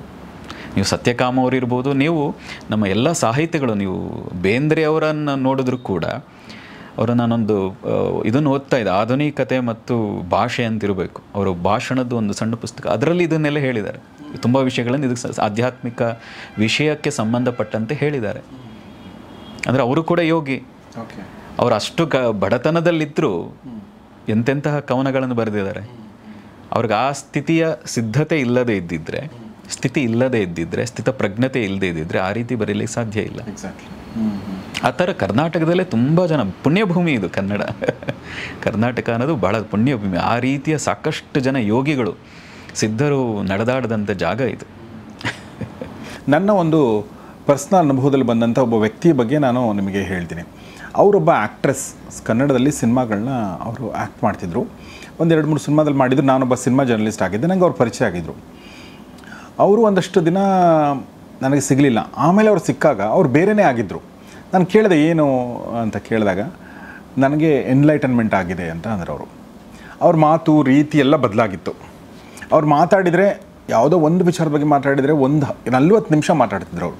ಅವ್ರ ಫೋನ್ ನಾನು ಕನೆಕ್ಟ್ ಆದರೆ ಒಂದು 30-40 ನಿಮಿಷ ಮಾತಾಡ್ತಿದ್ರು ಅವರು. ನಾನು ಹೋಗಿ ಅವ್ರನ್ನ ಭೇಟಿ ಆದಾಗ ಅವರು ಒಂದಷ್ಟು ವಿಚಾರಗಳನ್ನ ಹೇಳಿದರು. ಅಂದರೆ ನನಗೇನು ಆಗ್ತಿತ್ತು ಅದಕ್ಕಿಂತ ಮುಂಚೆ ಅಂತ. ಅಂದರೆ ನಂಗೆ ರಾತ್ರಿ ಎಲ್ಲ ಎಚ್ಚರ ಆಗೋದು, ನಂಗೆ ನಿದ್ದೆ ಬರ್ತಿರಲಿಲ್ಲ, ನಂಗೆ ಭಯ ಆಗೋದು, ನಂಗೆ ಅಳು ಬರೋದು, ಈ ಥರ ಎಲ್ಲ ನಂಗೆ ತುಂಬ ದಿನಗಳವರೆಗೆ ಆಗ್ತಾಯಿತ್ತು. ಆಮೇಲೆ ಒಂದಿನ ನಂಗೆ ರಿಯಲೈಸೇಷನ್ ಆಯಿತು ಅಂತ ನಂಗೆ ಹೇಳಿದ್ದು ನೆನಪಿದೆ. ಅಂದರೆ ಬಟ್ ಅವರು ನನಗೆ ಗೊತ್ತಿರೋ ಹಾಗೆ ಅವ್ರು ಏನು ಸಾಧನೆಯೂ ಮಾಡಿರಲಿಲ್ಲ. ಅಂದರೆ ಪರ್ಸೆ ನಾವೇನು ಸಾಧನೆ ಅಂತೀವಿ ಅದನ್ನೇನು ಮಾಡಿದ್ದಂತೂ ನನಗೆ ಗೊತ್ತಿಲ್ಲ. ಸೊ ಈ ಬಗ್ಗೆ ತಾವೇನು ಹೇಳಕ್ಕೆ ಇಷ್ಟಪಡ್ತೀರಿ? ಅಂದರೆ ಯಾರಿಗೆ ಬೇಕಾದರೂ ಆಗಬಹುದಾ ಇದು ಅಂತ? ಅಲ್ಲ, ಖಂಡಿತ. ಏನಂದರೆ ನಾವು ಭಾರತದಲ್ಲಂತೂ ಜನ್ಮಾಂತರಗಳನ್ನು ನಂಬ್ತೀವಿ, ಪೂರ್ವಜನ್ಮ ನಂಬ್ತೀವಿ ನಾವು. ಆಮೇಲೆ ಅವ್ರು ಮುಸ್ಲಿಂ. ನೀವು ಸಾಕಷ್ಟು ಜನ ಯೋಗಿಗಳು ಯಾರಿದ್ದಾರೆ ಅದರಲ್ಲಿ ಮುಸ್ಲಿಮರಿದ್ದಾರೆ. ನೀವು ಹಿಮಾಲಯ ಕೆಲವು ಜಾಗಗಳಿಗೆ ಹೋದರೆ ಅವರ ಹಿಂದಿನದ ಪೂರ್ವಾಶ್ರಮ ಕೇಳಿದ್ರೆ ಅವರು ಕೆಲವರು ಮುಸ್ಲಿಮ್ ಆಗಿರ್ತಾರೆ, ಕೆಲವರು ಯಾವುದೋ ದೇಶದಿಂದ ಬಂದು ಇಲ್ಲಿ ನೆಲೆಸಿ ಅವರು ಸಾಧನೆ ಮಾಡಿದವರಿದ್ದಾರೆ. ಯಾಕೆ ಹೇಗೆ ಅಂದರೆ, ಇಲ್ಲ ನಾನು ಹಿಂದಿನ ಜನ್ಮದಲ್ಲಿ ನಾನು ಈ ದೇಶದಲ್ಲೇ ಹುಟ್ಟಿದ್ದೆ, ಆ ಕಾರಣಕ್ಕೆ ನನಗೆ ಸೆಳೆತ ಆಯಿತು ಅಂತ. ನನಗೊಮ್ಮೆ ಹೀಗೆ ಒಂದು ಹುಡುಗಿ ಸಿಕ್ಕಿದ್ಲು ಇದರಲ್ಲಿ, ತಿರುವಣ್ಣಾಮಲೈನಲ್ಲಿ. ನನಗೆ ಇಂಗ್ಲೀಷ್ ಬರಲ್ಲ, ಆದರೂ ಅರ್ಕೋಮರ್ಕೋ ಇಂಗ್ಲೀಷ್ನಲ್ಲಿ ಮಾತಾಡಿದಾಗ ಆಕೆ ಹೇಳೋದು, ಹಂಗೇರಿಯಾದಿಂದ ಬಂದಿದ್ದೀನಿ ನಾನು ಹಿಂದಿನ ಜನ್ಮದಲ್ಲಿ ಕಂಚಿನಲ್ಲಿ ಹುಟ್ಟಿದ್ದೆ, ಅದು ಈಗ ನನಗೆ ಕನಸಲ್ಲೆಲ್ಲ ಬರ್ತಾಯಿತ್ತು, ಹಾಗಾಗಿ ನಾನು ಈ ದೇಶಕ್ಕೆ ಬಂದು ಹುಡ್ಕೊಂಡು ಬಂದೆ. ಹೀಗೆ ಕೆಲವರು ಯಾವುದೇ ದೇಶದಲ್ಲಿ ಹುಟ್ಟಿರ್ಬೋದು. ಇದು ನಂಬಿಕೆ ನಂಬದೇ ಇರೋದು ಅವರವರ ಭಾವಕ್ಕೆ ಬಿಟ್ಟಿದ್ದು. ಆದರೆ ಆ ಹುಡುಗಿ ಅಂತೂ ಆ ರೀತಿಯಾಗಿ ಹೇಳಿದ್ದು. ಆ ರೀತಿ ಸಾಕಷ್ಟು ಜನ, ನೀವು ಶ್ರೀ ಎಂ ಅಂತ ಕೇಳಿರ್ಬೋದು, ಅವರು ಕೂಡ ಮುಸ್ಲಿಮಾಗಿ ಹುಟ್ಟಿದವರು. ಅವ್ರು ಹೇಳ್ತಾರೆ ಹಿಂದಿನ ಜನ್ಮದಲ್ಲಿ ನಾನು ಒಬ್ಬ ಯೋಗಿಯಾಗಿದ್ದೆ ಅಂತ ಹೇಳಿ, ಈ ಜನ್ಮದಲ್ಲಿ ಅದರ ಕಂಟಿನ್ಯೂಟಿ ಜರ್ನಿ ನಡೀತಾ ಇದೆ ಅಂತ. ಹೀಗೆ ಯಾವುದೇ ಮುಸ್ಲಿಮ್ ಆಗಿರಲಿ, ಯಾವುದೇ ಮತದಲ್ಲಿ ಹುಟ್ಟಿರಲಿ, ಅವರು ಒಂದಲ್ಲ ಒಂದು ಸಮಯದಲ್ಲಿ ಈ ಸನಾತನ ಪರಂಪರೆಗೆ ಕನೆಕ್ಟ್ ಆಗಿರಲೇಬೇಕು. ಹಾಗಿರೋ ಕಾರಣಕ್ಕೆ ಅವ್ರಿಗೆ ಎನ್ಲೈಟನ್ ಆಗಿದೆ. ಅಂದರೆ ಹಿಂದಿನ ಜನ್ಮದ ಒಂದು ಸಾಧನೆಯ ಫಲ, ಅದಕ್ಕೆ ಟೈಮ್. ಒಂದು ಹಣ್ಣು ಮಾಗಬೇಕಾದ್ರೆ, ಹಣ್ಣಾಗಬೇಕಾದ್ರೆ, ಒಂದು ಕಾಯಿ ಹಣ್ಣಾಗಬೇಕಾದ್ರೆ ಅದು ಟೈಮ್ ತಗೊಳ್ಳುತ್ತದೆ. ಯಾವುದೇ ಸಮಯದಲ್ಲೂ ಅದು ಮಾಗಿ ಹಣ್ಣಾಗಿ ಕಳಚಿ ಬೀಳಬಹುದು. ಹಾಗೆ ಹಿಂದಿನ ಜನ್ಮದ ಮಾಡಿದ ಆ ಸಾಧನೆಯ ಫಲ ಅಥವಾ ಅವರ ತಂದೆ ತಾಯಿಯ ಸಾಧನೆಯ ಫಲವೂ ಇರ್ಬೋದು, ಒಳ್ಳೆಯ ಪುಣ್ಯದ ಕೆಲಸಗಳನ್ನು ಮಾಡಿರುವಂಥದ್ದು ಇರ್ಬೋದು, ಮತ್ತು ಇವರು ಆ್ಯಕ್ಟಿಂಗಲ್ಲೂ ಕೂಡ ಒಂದು ಶ್ರದ್ಧೆಯಿಂದ ತೊಡ್ಕೊಂಡಿರ್ಬೋದು. ಈಗೆಲ್ಲದರ ಕಾರಣದಿಂದಾಗಿ ಆ ಟೈಮ್ ಕೂಡ ಬಂದು ಎನ್ಲೈಟನ್ ಆಗಿದ್ದಾರೆ. ಸೊ ಹಾಗೆ ಆದರೆ ಆಮೇಲೆ ಈಗಿನ ಒಂದು 21ನೇ ಶತಮಾನದಲ್ಲಿ 2024ರಲ್ಲಿ ನಾವಿದ್ದೀವಿ. ಟೆಕ್ನಾಲಜಿ ನಿಮಗೆ ಗೊತ್ತು ಎಷ್ಟು ಫಾಸ್ಟಾಗಿ ಮುಂದುವರಿತಾ ಇದೆ ಅಂಥೇಳಿ. ಈಗ ನಮ್ಮ ಗೌರಿ ಶಕೆ ಸ್ಟುಡಿಯೋದಲ್ಲಿ ನಾವು ಸಾಕಷ್ಟು ವಿಚಾರಗಳ ಬಗ್ಗೆ ಬೇರೆ ಬೇರೆ ಮಾತಾಡ್ತೀವಿ. ಈ ಅಧ್ಯಾತ್ಮ ಅನ್ನೋದು ನಮಗೆ ದೂರ, ಅಧ್ಯಾತ್ಮ ಅಂದರೆ ನಮಗೇನು ಸಂಬಂಧಪಟ್ಟದ್ದಲ್ಲ ಅನ್ನೋ ಥರ ನಾವು ಇದ್ವಿ ಅಂತ ಅನಿಸುತ್ತೆ. ಬಟ್ ಇವತ್ತಿನ ದಿನ ನಿಮ್ಮದೇ ವಿಡಿಯೋಗಳನ್ನ ಸಾವಿರಾರು ಸಂಖ್ಯೆಯಲ್ಲಿ ಜನ ನೋಡ್ತಾರೆ, ಕಮೆಂಟ್ ಮಾಡ್ತಾರೆ. ಅಂದರೆ ಯಾರೆಲ್ಲ ನೋಡ್ತಾ ಇದ್ದಾರೋ, ಯಾರೆಲ್ಲ ಕಮೆಂಟ್ ಮಾಡ್ತಾ ಇದ್ದಾರೋ, ಯಾರೆಲ್ಲ ಈ ಒಂದು ಕ್ಯೂರಿಯಾಸಿಟಿ ಕ್ರಿಯೇಟ್ ಆಗಿದೆಯಲ್ಲ, ಅವರೆಲ್ಲ ಆ ಹಾದಿನಲ್ಲಿ ಇದ್ದಾರೆ ಅಂತ ಅರ್ಥ. ಖಂಡಿತ ಮಾಡಬಹುದು ಅಂತ ಅರ್ಥ. ನೋಡಿ, ಒಂದು ಸಬ್ಕಾನ್ಷಿಯಸ್ಲಿ ಎಲ್ಲೋ ಒಂದು ಕಡೆ ಅವ್ರು ಕನೆಕ್ಟ್ ಆಗಿರ್ತಾರೆ. ಈ ಜೀವನ ಚೆನ್ನಾಗಿದೆ. ಸಾಕಷ್ಟು ಜನರ ಈ ಥರ ವಿಡಿಯೋ ನೋಡಿರ್ಬೋದು, ಕತೆಗಳು ಕೇಳಿರ್ಬೋದು. ಹಿಂದಿನ ಜನ್ಮದಲ್ಲೂ ಕೂಡ ಅವರು ಒಂದಷ್ಟು ಹಂತದಲ್ಲಿ ಸಾಧನೆ ಮಾಡಿರಬಹುದು. ಭಗವದ್ಗೀತೆಯಲ್ಲಿ ಕೃಷ್ಣ ಪರಮಾತ್ಮನೇ ಹೇಳ್ತಾನೆ, ಅರ್ಜುನ ಕೇಳಿದಾಗ ಈಗೇನೋ ಯೋಗ ಮಾಡಿ ಯೋಗ ಭ್ರಷ್ಟ ಆದರೆ ಅವ್ರ ಕತೆ ಏನು ಅಂತ ಹೇಳಿದ್ರೆ, ಕೃಷ್ಣ ಹೇಳುವಂಥದ್ದು ಯೋಚನೆ ಮಾಡಬೇಕಾಗಿಲ್ಲ. ಮುಂದಿನ ಜನ್ಮದಲ್ಲಿ ಶ್ರೇಷ್ಠ ಕುಟುಂಬದಲ್ಲಿ, ಒಳ್ಳೆಯ ಕುಟುಂಬ ದಂಪತಿಗಳ ಹೊಟ್ಟೆಯಲ್ಲಿ ಹುಟ್ಟಿ ಯೋಗ ಇವನನ್ನು ಹರಸಿ ಹೋಗಬೇಕಾಗಿಲ್ಲ. ಯೋಗವೇ ಈತನ ಕಡೆಗೆ ಆಕರ್ಷಿತವಾಗ್ತದೆ ಅಂತ ಹೇಳ್ತಾರೆ. ಬಹುಶಃ ಇವತ್ತಿನ ಕಾಲ ಎಷ್ಟು ಸುಸಂದರ್ಭ ಅಂತ ಹೇಳಿದ್ರೆ, ಸಾಕಷ್ಟು ಜನ ಯೋಗದ ಕಡೆಗೂ ಆಕರ್ಷಿತರಾಗ್ತಾ ಇದ್ದಾರೆ. ಯೋಗ ಕೂಡ ಸಾಕಷ್ಟರ ಜನರ ಜೀವನದಲ್ಲೂ ಪ್ರವೇಶ ಮಾಡಿದೆ. Correct correct. ಸೊ ಸತ್ಯಯುಗ ಅಂತಾರಲ್ಲ, ಅದು ಬರ್ತಾ ಇದೆ ಅಂತ ಅನ್ಸುತ್ತೆ ನಿಮಗೆ? ಸತ್ಯ ಯಾವಾಗಲೂ ಸತ್ಯಯುಗವೇ. ನೋಡಿ, ಕಲಿಯುಗ ಅನ್ನೋದು ಒಂದು ಅದ್ಭುತವಾದ ಯುಗ. ನಾವು ತುಂಬ ಜನ ಅದನ್ನು ನಾವು ರಾಂಗಾಗಿ ಹೇಳ್ತಾ ಇರ್ತೀವಿ, ತಪ್ಪಾಗಿ ಹೇಳ್ತೀವಿ. ನಾನು ಅದಕ್ಕೆ ತಮಾಷೆಗೂ ಹೇಳ್ತಾ ಇರ್ತೀನಿ, ನೋಡು, ಕಾಲ ಅಷ್ಟು ಕೆಟ್ಟಿದ್ರೆ, ಕಲಿಯುಗ ಅಷ್ಟು ಕೆಟ್ಟದ್ದಾಗಿದ್ದರೆ ಪರಮಾತ್ಮ ಹುಟ್ಟಬೇಕಾಗಿತ್ತು. ಯಾಕೆ ಅಂದರೆ ಸಂಭವಾಮಿ ಯುಗೆ ಯುಗೆ ಅಂತ ಪರಮಾತ್ಮ ಹೇಳಿಬಿಟ್ಟಿದ್ದಾನೆ. ಅವನು ಹುಟ್ಟಿಲ್ಲ ಅಂದರೆ ಅರ್ಥ ಏನು ಅಂದರೆ ಕಾಲ ಕೆಟ್ಟಿಲ್ಲ. ಬಹಳ ತುಂಬ ಅದ್ಭುತವಾದ ಯುಗ ಇದು. ಕಲಿಬೇಕು, ಸಾಧನೆ ಮಾಡಬೇಕು. ಕೇವಲ ನಾಮ ಜಪದಿಂದನೇ, ಸ್ಮರಣೆಯಿಂದನೇ ನೀನು ಸಿದ್ಧಿಯನ್ನು, ಮೋಕ್ಷವನ್ನು ಪಡಿಬಹುದಾದಂಥ ಕಾಲ ಇದು. ಹಾಗಾಗಿ ಕಲಿಯುಗ ಅನ್ನೋದು ಶ್ರೇಷ್ಠವಾದ ಯುಗ. ಇದನ್ನೇ ಸತ್ಯಯುಗ ಅನ್ಕೋ, ಏನು ತಪ್ಪೇನಿಲ್ಲ ಅಂತಲೇ ಯೋಗಿಗಳು ಹೇಳ್ತಾರೆ. ನಾನು ಕಾಲದ ಬಗ್ಗೆ ಇನ್ನೊಂದಷ್ಟು ಮಾತಾಡ್ತೀನಿ, ಬಟ್ ಅದಕ್ಕಿಂತ ಮುಂಚೆ ಒಂದೆರಡು ಪ್ರಶ್ನೆಗಳಿದೆ ನಮ್ಮ ಸ್ನೇಹಿತರು ಕಳಿಸಿರುವಂಥದ್ದು. ಅದು ಏನಂದರೆ, ಒಬ್ಬರು ಕೇಳಿರುವಂಥದ್ದು, ನಾನು ತೃತೀಯ ಲಿಂಗದವಳು, ನಾನು ನಿಮ್ಮ ಶಕ್ತಿ ಕ್ರಿಯೆಯನ್ನು ಅಭ್ಯಾಸ ಮಾಡೋದಕ್ಕೆ ಅವಕಾಶ ಇದೆಯಾ? ಮನುಷ್ಯರಾದವರು ಎಲ್ಲರೂ ಕೂಡ ಈ ಶಕ್ತಿ ಕ್ರಿಯೆಯನ್ನು, ಧ್ಯಾನವನ್ನು ಅಭ್ಯಾಸ ಮಾಡಬಹುದು. ಅದು ಯಾವುದೇ ಲಿಂಗದವರಾಗಿರ್ಬೋದು, ಸ್ತ್ರೀ ಆಗಿರ್ಬೋದು, ಪುರುಷ ಆಗಿರ್ಬೋದು, ಅಥವಾ ಇಬ್ಬರು ಲಿಂಗ ಅಂತ ಏನು ಹೇಳ್ತಾರೆ, ತೃತೀಯ ಲಿಂಗಿ ಹೇಳ್ತಾರೆ, ಅದು ಆಗ್ಬೋದು. 14 ವರ್ಷ ಮೇಲ್ಪಟ್ಟ ಪ್ರತಿಯೊಬ್ಬ ಮನುಷ್ಯನೂ ಕೂಡ ಅದನ್ನು ಸಾಧನೆಗೆ ಬರಬಹುದು. ಇನ್ನೊಂದು ಪ್ರಶ್ನೆ ಇದೆ ಕೇಳಿರುವಂಥದ್ದು, ನಮಗೆ ನೆಗೆಟಿವ್ ಯೋಚನೆಗಳು ತುಂಬ ಬರ್ತವೆ. ಇದು ಬಹುಶಃ ಬಹಳಷ್ಟು ಜನರನ್ನು ಕಾಡುವಂಥ ಪ್ರಶ್ನೆ ಇದು. ನಾವೆಷ್ಟೇ ಪಾಸಿಟಿವ್ ಆಗಿರಬೇಕಂದ್ರೂ ಕೂಡ ನಮ್ಮ ನೆಗೆಟಿವ್ ಯೋಚನೆಗಳು ಬರ್ತವೆ. ನಾನು ಈಗ ಒಂದು ಫಾರ್ ಎಕ್ಸಾಂಪಲ್ ನಾನೇ ಒಂದು ನಿಮಗೆ ಹೇಳ್ತೀನಿ. ನಮ್ಮ ಕಮೆಂಟ್ ಬಾಕ್ಸಲ್ಲಿ ನಮ್ಮ ಟೀಮ್ನವ್ರು ಹೇಳ್ತಿರ್ತಾರೆ, ಯಾರೋ ಒಬ್ಬರು ಹಿಂಗೆ ಬರೆದಿದ್ದಾರೆ ಅಂತ. ಯಾರು ಬರೆದೆ, ನಾನು ಏನು ಬರೆದ್ರೆ ಕೇಳಕ್ಕೆ ಹೋಗಲ್ಲ. ಒಳ್ಳೇದನ್ನ ಎಷ್ಟು ಜನ ಬರೆದಿದ್ದಾರೆ ಅಂದಾಗ 100 ಜನ ಒಳ್ಳೇದು ಬರೆದಿದ್ದಾರೆ, ಕೆಟ್ಟದನ್ನ ಒಬ್ಬರು ಬರೆದಿದ್ದಾರೆ. ಯಾಕೆ ಒಬ್ಬರ ಬಗ್ಗೆ ತಲೆ ಕೆಡಿಸ್ಕೊತೀವಿ ನಾವು? 99 ಜನ ಅಪ್ರಿಷಿಯೇಟ್ ಮಾಡ್ತಾರೆ, ಒಬ್ಬರು ಮಾತ್ರ ಸರಿ ಇಲ್ಲ ರೀ ಅಂತ ಬರೀತಾರೆ. ಬಟ್ ನಮ್ಮ ತಲೆ ಅದಕ್ಕೆ ಹೋಗುತ್ತಲ್ಲ ಯಾಕೆ ಅನ್ನೋದು ಪ್ರಶ್ನೆ. ಅದಕ್ಕೆ ಮನಸ್ಸಿನ ಬಗ್ಗೆ ನಮ್ಮ ಹಿರಿಯರೆಲ್ಲ ಹೇಳಬೇಕಾದ್ರೆ ದ್ವಂದ್ವಾತ್ಮಕ ಮನಃ, ಸಂಕಲ್ಪ ವಿಕಲ್ಪಾತ್ಮಕ ಮನಃ, ಈಗೆಲ್ಲ ಹೇಳ್ತಾ ಹೋಗ್ತಾರೆ. ಸಂಕಲ್ಪ ಎಷ್ಟಿದೆಯೋ ವಿಕಲ್ಪವೂ ಅಷ್ಟೇ ಬರ್ತದೆ. ನೆಗೆಟಿವ್ ಯೋಚನೆಗಳು ಈ ಥರದ್ದು ಎಲ್ಲವೂ ಕೂಡ ಮನುಷ್ಯನಿಗೆ ಸಹಜವಾಗಿ ಜಾಸ್ತಿ ಅದು ಅಟ್ರಾಕ್ಟ್ ಆಗಿಬಿಡುತ್ತೆ ಅಂತ. ಅವಾಗ ಏನು ಮಾಡಬೇಕು, ಅದ್ರ ಬಗ್ಗೆ ನೀವು ನಿರ್ಲಕ್ಷ್ಯ ಮಾಡಿ ನೀವು ಅದನ್ನು ಹೊರಗೆ ಹಾಕೋಕ್ಕೆ ಪ್ರಯತ್ನ ಮಾಡಿದಾಗ ಅದು ಇನ್ನೂ ಜಾಸ್ತಿ ಆಗ್ತದೆ. ಈಗ ನನಗೆ ಇವತ್ತು ನಾನು ಊಟ ಮಾಡಬಾರ್ದು ಅಂತ ಅಂದ್ಕೊಳ್ಳಿ, ಹೊಟ್ಟೆ ಹಸಿವು ಜಾಸ್ತಿ ಆಗ್ತದೆ. ಈಗ ಮನೆಯಲ್ಲಿ ಅಡುಗೆ ಮಾಡಿಲ್ಲ ಅಂದಾಗಲೇ ಹೊಟ್ಟೆ ಹಸಿವು ಆಗ್ತದೆ. ಮನೆಯಲ್ಲಿ ಅಡುಗೆ ಮಾಡಿಟ್ಟಿದ್ರೆ ಆಗ ಹಸಿವೇ ಆಗಲ್ಲ, ತಿಂದ್ರಾಯ್ತು ಊಟ ಮಾಡಿದ್ರಾಯ್ತು ಅಂತ. ನಮ್ಮ ಗಮನ ಅಲ್ಲಿ ಹೋಗಲ್ಲ, ಇದೆಯಲ್ಲ ಬಿಡು ಅಂತ. ಹಾಗೆ ನೆಗೆಟಿವ್ ಥಾಟ್ಸ್ಗಳು ಬಂದಾಗ ನೀವು ಅದ್ರ ಕಡೆಗೆ ಹೆಚ್ಚು ಗಮನ ಕೊಟ್ಟಷ್ಟು, ಅದನ್ನು ದೂರಕ್ಕೆ ತಳ್ಳಕ್ಕೆ ಪ್ರಯತ್ನ ಮಾಡಿದಷ್ಟು ಇನ್ನೂ ಜಾಸ್ತಿ ಆಗ್ತದೆ. ಆ ಜಾಗದಲ್ಲಿ ನೀವು ಪಾಸಿಟಿವ್ ಆಗಿ ಏನಿದೆ ಅದರ ಒಂದಷ್ಟು ದಿನ ಪ್ರಾಕ್ಟೀಸ್ ಮಾಡಿ. ಒಳ್ಳೆಯದನ್ನೇ ಯೋಚನೆ ಮಾಡಲಿಕ್ಕೆ, ಒಳ್ಳೆಯದನ್ನೇ ನೆನೆಸ್ಕೊಳ್ಳಿಕ್ಕೆ ಪ್ರಾಕ್ಟೀಸ್ ಮಾಡಿ. ಒಂದಷ್ಟು ದಿನ ಪ್ರಾಕ್ಟೀಸ್ ಮಾಡಿದ್ರೆ ಮನಸ್ಸು ಅದಕ್ಕೆ ಅಡ್ಜಸ್ಟ್ ಆಗ್ತದೆ. ನೆಗೆಟಿವ್ ತನಗೆ ತಾನೇ ದೂರ ಹೋಗ್ತದೆ. ಎರಡನೇದು, ನೆಗೆಟಿವ್ ಇಡೀ ಜೀವನದಲ್ಲಿ ಪ್ರವೇಶವೇ ಆಗಬಾರದು ಅಂತಿದ್ದರೆ ಪ್ರಾಣಾಯಾಮದ ಅಭ್ಯಾಸ. ಪ್ರಾಣಾಯಾಮ ಮತ್ತು ಧ್ಯಾನ, ವಿಶೇಷವಾಗಿ ಪ್ರಾರಂಭದಲ್ಲಿ ಪ್ರಾಣಾಯಾಮ. ಯಾರು ಸರಿಯಾಗಿ ಪ್ರಾಣಾಯಾಮ ಪ್ರಾಕ್ಟೀಸ್ ಮಾಡ್ತಾ ಬರ್ತಾರೆ, ನೆಗೆಟಿವ್ನ ದೂರ ತಳ್ಳಬೇಕು ಅನ್ನೋದು ಬೇಕಾಗಿಲ್ಲ, ಸಹಜವಾಗಿಯೇ ನಿಮ್ಮಲ್ಲಿ ಪಾಸಿಟಿವ್ನೆಸ್ ಜಾಸ್ತಿ ಆಗ್ತದೆ. 6 ತಿಂಗಳು, ಕನಿಷ್ಠ ಪಕ್ಷ 6 ತಿಂಗಳು ಬೇಸಿಕ್ ಪ್ರಾಣಾಯಾಮ ಶುರು ಮಾಡಿದರೂ ಸಾಕು, ಆಟೋಮೆಟಿಕಲಿ ಪಾಸಿಟಿವಿಟಿ ಜಾಸ್ತಿ ಆಗ್ತದೆ. ಅದರಲ್ಲೂ ನಾವು ಶಕ್ತಿಕ್ರಿಯಾ ಆ ಟೆಕ್ನಿಕ್ ಏನಿದೆ ಅದನ್ನು ಪ್ರಾಕ್ಟೀಸ್ ಶುರು ಮಾಡಿದರೆ, ತುಂಬ ಜನ ಹೇಳ್ತಾರೆ, ಗುರುಗಳೇ ನಾನು ಪ್ರತಿನಿತ್ಯ ಮೊಬೈಲ್ ಇಟ್ಕೊಂಡು ವಾಟ್ಸಪ್ ನೋಡ್ತಾ ಇದ್ದೆ, ಯಾರು ಸ್ಟೇಟಸ್ ಏನಾಗ್ತಾರೆ ಅನಾವಶ್ಯಕ ನನಗೂ ಗೊತ್ತು, ಆದರೆ ನಾನು ನೋಡ್ತಾ ಇದ್ದೆ. ಕ್ರಿಯೆ ಶುರು ಮಾಡಿದ ಮೇಲೆ ವಾಟ್ಸಪ್ನ ದಿನಕ್ಕೆ 1 ಸರಿ ಓಪನ್ ಮಾಡಿದರೆ ಹೆಚ್ಚು, ಫೇಸ್ಬುಕ್ನ ದಿನಕ್ಕೆ 1 ಸರಿ ಓಪನ್ ಮಾಡಿದರೆ ಹೆಚ್ಚು. ನನಗೆ ಯಾಕೆ ಬೇಕು, ಆರಾಮಾಗಿ ಚೆನ್ನಾಗಿದ್ದೀನಲ್ಲ, ನನಗೆ ಅನ್ನಿಸ್ತಾ ಇದೆ. ಇದೇನು ಇಲ್ಲದೆ ಇದ್ದರೂ ನಾನು ಆರಾಮಾಗಿರಬಲ್ಲೆ. ಮೊಬೈಲ್ನೇ ಯಾವಾಗಲೂ ಮುಟ್ಟುವಷ್ಟು ಹಂತಕ್ಕೂ ಹೋದವರಿದ್ದಾರೆ. ಅಂದರೆ ಶಕ್ತಿಕ್ರಿಯಾ ಆ ಟೆಕ್ನಿಕ್ ಏನಿದೆ ಅಷ್ಟು ಪವರ್ಫುಲ್ಲಾಗಿ ಎಷ್ಟೋ ಜನರ ಜೀವನ ಬದಲಾಯಿಸಿದೆ. ನೆಗೆಟಿವ್ ತೆಗೆದು ಹಾಕಬೇಕು ಅಂತಿಲ್ಲ, ಸಹಜವಾಗಿ ಪಾಸಿಟಿವಿಟಿ ಅವರಲ್ಲಿ ಹೆಚ್ಚಾಗ್ತದೆ. ನೀವೊಂದು ಕೋರ್ಸ್ ಅಂತ ಹೇಳಿದ್ರೆ ಅದು ಇದೆಯಾ? ಶಕ್ತಿಕ್ರಿಯಾ. ಓಕೆ. ಎಷ್ಟು ದಿನದ ಕೋರ್ಸ್ ಇದು? ಇದು 7 ದಿನದ ಕೋರ್ಸ್. 7 ಫುಲ್ ಡೇಸ್ ಇಲ್ಲ, ದಿನಕ್ಕೆ 2 ಗಂಟೆಯ ರೀತಿ. ಇದು ಈಗ ಸದ್ಯಕ್ಕೆ ಏಪ್ರಿಲ್ನಲ್ಲಿ ಆನ್ಲೈನ್ನಲ್ಲಿದೆ, ಝೂಮ್ ಮೀಟಿಂಗ್ನಲ್ಲಿದೆ. ಮತ್ತು ನಾವು ಅದಕ್ಕೆ ತಗೊಳ್ಳೋದು 50 ಜನನ ಮಾತ್ರವೇ ತಗೊಳ್ಳೋದು. ಯಾಕೆಂದರೆ ನಾನು ಪ್ರತಿಯೊಬ್ಬರನ್ನು ಅಬ್ಸರ್ವ್ ಮಾಡಬೇಕು, ಕಡ್ಡಾಯವಾಗಿ ವಿಡಿಯೋ ಆನ್ ಇರಬೇಕು, ಕಡ್ಡಾಯವಾಗಿ ಅವರು ಒಂದು ಕಡೆ ಕೂತೆ ಪ್ರಾಕ್ಟೀಸ್ ಮಾಡಬೇಕು. ಇದು ಯಾಕೆಂದರೆ ಸ್ವಲ್ಪ ಅಡ್ವಾನ್ಸ್ಡ್ ಕೋರ್ಸ್ ಇದೆ, ತುಂಬ ಸೂಕ್ಷ್ಮವಾದಂತಹ ಮುದ್ರಾಸು ಕೆಲವು ಸಂಗತಿಗಳಿದೆ. ಆ ಕಾರಣದಿಂದಾಗಿ 50 ಜನನ ಮಾತ್ರ ತಗೊಂಡು ಅಲ್ಲಿ ಹೇಳ್ಕೊಡ್ತೀವಿ. ದಿನಕ್ಕೆ 2 ಗಂಟೆ ರೀತಿ 7 ದಿನ, ಅರ್ಥ 14 ಗಂಟೆಯಲ್ಲಿ, 14ರಿಂದ 15 ಗಂಟೆಯಲ್ಲಿ ಜೀವನಕ್ಕೆ ಪಾಸಿಟಿವ್ ಆಗಿರಲಿಕ್ಕೆ, ಅವರ ಸಂಕಲ್ಪ ಶಕ್ತಿ, ಇಚ್ಛಾಶಕ್ತಿ ಎಲ್ಲವನ್ನೂ ಹೆಚ್ಚು ಮಾಡಿಕೊಳ್ಳುವಂಥ ಪೂರ್ಣವಾದಂತಹ ಒಂದು ಫುಲ್ ಪ್ಯಾಕ್ಡ್ ಕಂಟೆಂಟ್ ಅಂತ ಹೇಳ್ಬೋದು, ವಿಷಯ ಅಂತ ಹೇಳ್ಬೋದು. ಅಷ್ಟು ಸಂಗತಿಗಳಲ್ಲಿ ಸಿಗ್ತವೆ. ಆಸಕ್ತರು ಸಂಪರ್ಕಿಸಿ ಅಂತ ಹೇಳ್ತಾ ನಾನು ನಮ್ಮ ಸೆಷನ್ನ ಆಲ್ಮೋಸ್ಟ್ ಕೊನೆ ಭಾಗಕ್ಕೆ ಬಂದಿದ್ದೀನಿ. ಇದೊಂದು ನನಗೆ ಸುಮಾರು ದಿನಗಳಿಂದ ಕಾಡ್ತಿರುವಂಥ ಪ್ರಶ್ನೆ. ಇದು ನೇರವಾಗಿ ನಿಮಗೆ ಸಂಬಂಧಪಟ್ಟದ್ದಲ್ಲ, ನಮ್ಮ ಇಡೀ ಜನ್ರೇಷನ್, ನಮ್ಮ ಭಾರತ ದೇಶದ ಇತಿಹಾಸ, ಪರಂಪರೆ ಇದನ್ನು ನೋಡ್ಕೊಂಡು ಬಂದು ನನಗೆ ನನ್ನ ಮನಸ್ಸಲ್ಲಿ ಬಂದಿರುವಂಥ ಪ್ರಶ್ನೆ. ಬಹುಶಃ ಭಾಳಷ್ಟು ಜನರ ಮನಸ್ಸಲ್ಲೂ ಕೂಡ ಬಂದಿರ್ಬೋದು.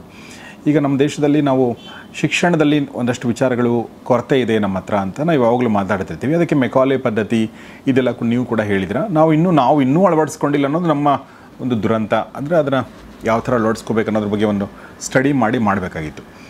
ಆದರೆ ನಮ್ಮ ಹಿಂದಿನ ಜನ್ರೇಷನ್, ಫಾರ್ ಎಕ್ಸಾಂಪಲ್ ಈಗ ಬ್ರಿಟಿಷ್ ಬರೋಕ್ಕಿಂತ ಮುಂಚೆ ಅಂತ ತಗೊಳ್ಳಿ, 15ನೇ ಶತಮಾನಕ್ಕಿಂತ ಮುಂಚೆ ನಮಗೆ ನಮ್ಮ ಪರಂಪರೆಯಲ್ಲಿ ಇದೆಲ್ಲ ಇತ್ತು ಅಂತ ಅಂದ್ಕೊಳ್ಳೋಣ.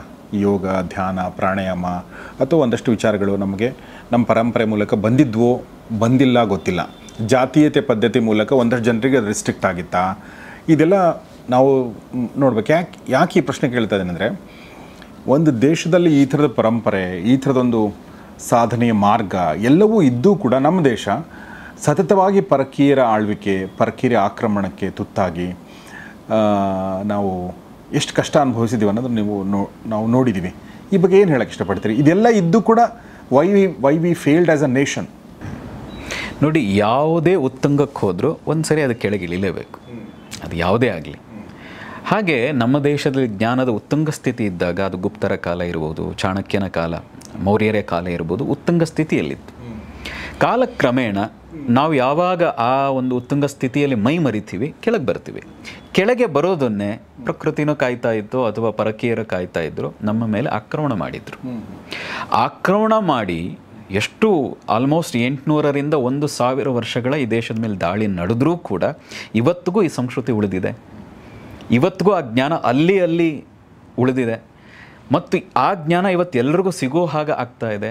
ಅರ್ಥ ಏನು ಅಂದರೆ, ಆ ಹಿಂದಿನ 1000 ವರ್ಷಗಳ ಹಿಂದೆ, 500 ವರ್ಷಗಳ ಹಿಂದೆ ನಮ್ಮ ಯೋಗಿಗಳು, ಜ್ಞಾನಿಗಳು, ಋಷಿಗಳು ಮಾಡಿದ ಸಾಧನೆಯ ಫಲ, ನಮ್ಮ ಪೂರ್ವಿಕರು ಮಾಡಿದ ಒಂದಷ್ಟು ಜಪ ತಪದ ಅಥವಾ ಅಧ್ಯಯನದ ಕಾರಣದಿಂದಾಗಿ ಇವತ್ತು ಮತ್ತೆ ಪರಕೀರು ಹೋದ ಮೇಲೂ ಈ ಸಂಸ್ಕೃತಿ, ಈ ಸನಾತನ ಪರಂಪರೆ ಮತ್ತೆ ಎದ್ದು ನಿಲ್ತಾ ಇದೆ ಮತ್ತು ಇಡೀ ಜಗತ್ತು ನಮ್ಮ ಕಡೆ ನೋಡುವಂಥ ಸಂದರ್ಭ ಈಗ ಬಂದಿದೆ. ಅದು ಒಂದು ಕಾರಣ ಅಲ್ವಾ? ಮಧ್ಯೆ ಹೋಗಿರ್ಬೋದು, ಎಲ್ಲವೂ ಕೂಡ ಸರಸ್ವತಿಯ ಬಗ್ಗೆನೇ ಹೇಳ್ತಾರೆ. ಸರಸ್ವತಿ ಅನ್ನುವಂಥ ನದಿ, ಆ ನದಿ ಹುಟ್ಟಿದ ಜಾಗದಲ್ಲಿ ಕಾಣಿಸ್ತದೆ ಮತ್ತು ಇನ್ನೆಲ್ಲೂ ಕಾಣಿಸಲ್ಲ, ಗುಪ್ತಗಾಮಿನಿ ಅಂತ ಕರಿತೀವಿ. ಅಂತಹ ಸರಸ್ವತಿ ವೇದಗಳ ಕಾಲದ ನದಿಯೇ ಗುಪ್ತವಾಗಿದೆ, ಲುಪ್ತವಾಗಿದೆ ಅಂತ ಅಂದರೆ ಅರ್ಥ ಎಲ್ಲವೂ ಒಂದು ಕಾಲದಲ್ಲಿ ಆಗ್ತದೆ. ಪ್ರಕೃತಿಯ ನಿಯಮ ಕೂಡ ಹುಟ್ಟಿದ್ದು ಸಾಯಲೇಬೇಕು, ಕಂಡದ್ದು ಯಾವತ್ತೂ ಒಂದು ದಿನ ಮರೆ ಆಗಲೇಬೇಕು. ಆದರೆ ಸನಾತನ ಪರಂಪರೆ ಒಂದು ಧೀಮಂತಿಕೆ ಏನು ಅಂದರೆ ಅದು ಪರ್ಮನೆಂಟಾಗಿ ಮರೆ ಆಗಲ್ಲ. ಎಲ್ಲೋ ಒಂದು ಕಾಲದಲ್ಲಿ ಮೈ ಮರ್ತಿದೆ, ಈಗಲೂ ಕೂಡ ತುಂಬ ಜನ ಮೈ ಮರ್ತವ್ರು ಇದ್ದಾರೆ. ಇವತ್ತಿಗೂ ಕೂಡ ಇವತ್ತು ಸಿಗ್ತಾ ಇದೆ, ಪುಸ್ತಕಗಳು ಸಿಗ್ತಾ ಇದೆ, ಹೇಳೋರಿದ್ದಾರೆ. ಇವತ್ತು ಜನಗಳು ಯಾವುದೋ ಒಂದು ಮಾಧ್ಯಮದ ಮೂಲಕ ಈ ಜ್ಞಾನವನ್ನು ಹಂಚೋರಿದ್ದಾರೆ. ಇವತ್ತಿಗಾದರೂ ನಾವು ಹಿಂದೆ ಏನಾಗಿತ್ತೋ ಅದು ಬೇರೆ, ಅದನ್ನು ತಿಳ್ಕೊಂಡಾದರೂ ನಮ್ಮ ಹಿರಿಯರು, ನಮ್ಮ ಪೂರ್ವಿಕರು ಕೆಲವರು ಮೈ ಮರ್ತದ್ದಕ್ಕೆ ಇಷ್ಟೆಲ್ಲ ನಾವು ಅನುಭವಿಸಬೇಕಾಗಿ ಬಂತು, ಎಷ್ಟೋ ಜ್ಞಾನವನ್ನು ಕಳೆದುಕೊಳ್ಳಬೇಕಾಯಿತು.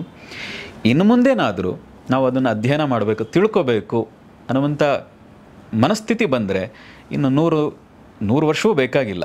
ಇನ್ನು 2050 ಭಾರತ ಇನ್ನೊಮ್ಮೆ ಜಗತ್ತಿಗೆ ಇನ್ನೊಂದು ರೀತಿಯಾಗಿ ಕಾಣಿಸ್ಲಿಕ್ಕಂತೂ ಸಾಧ್ಯ ಇದೆ. ಸೊ ಸ್ನೇಹಿತರೆ, ಇದು ಮಾನಸ ಸರೋವರದಲ್ಲಿ ಉಪಾಸನಾ ಫೌಂಡೇಶನ್ನ ಮುಖ್ಯಸ್ಥರು ಮತ್ತು ಯೋಗ, ಧ್ಯಾನ, ಇನ್ನಿತರ ವಿಚಾರಗಳ ಕುರಿತು ಮಾರ್ಗದರ್ಶನ ಮಾಡ್ತಿರುವಂಥ ಗುರುಗಳಾಗಿರುವಂಥ ಸದ್ಗುರು ಶ್ರೀ ರಾಮ್ ಅವರೊಂದಿಗೆ ನಾವು ಮಾತಾಡಿದ್ವಿ.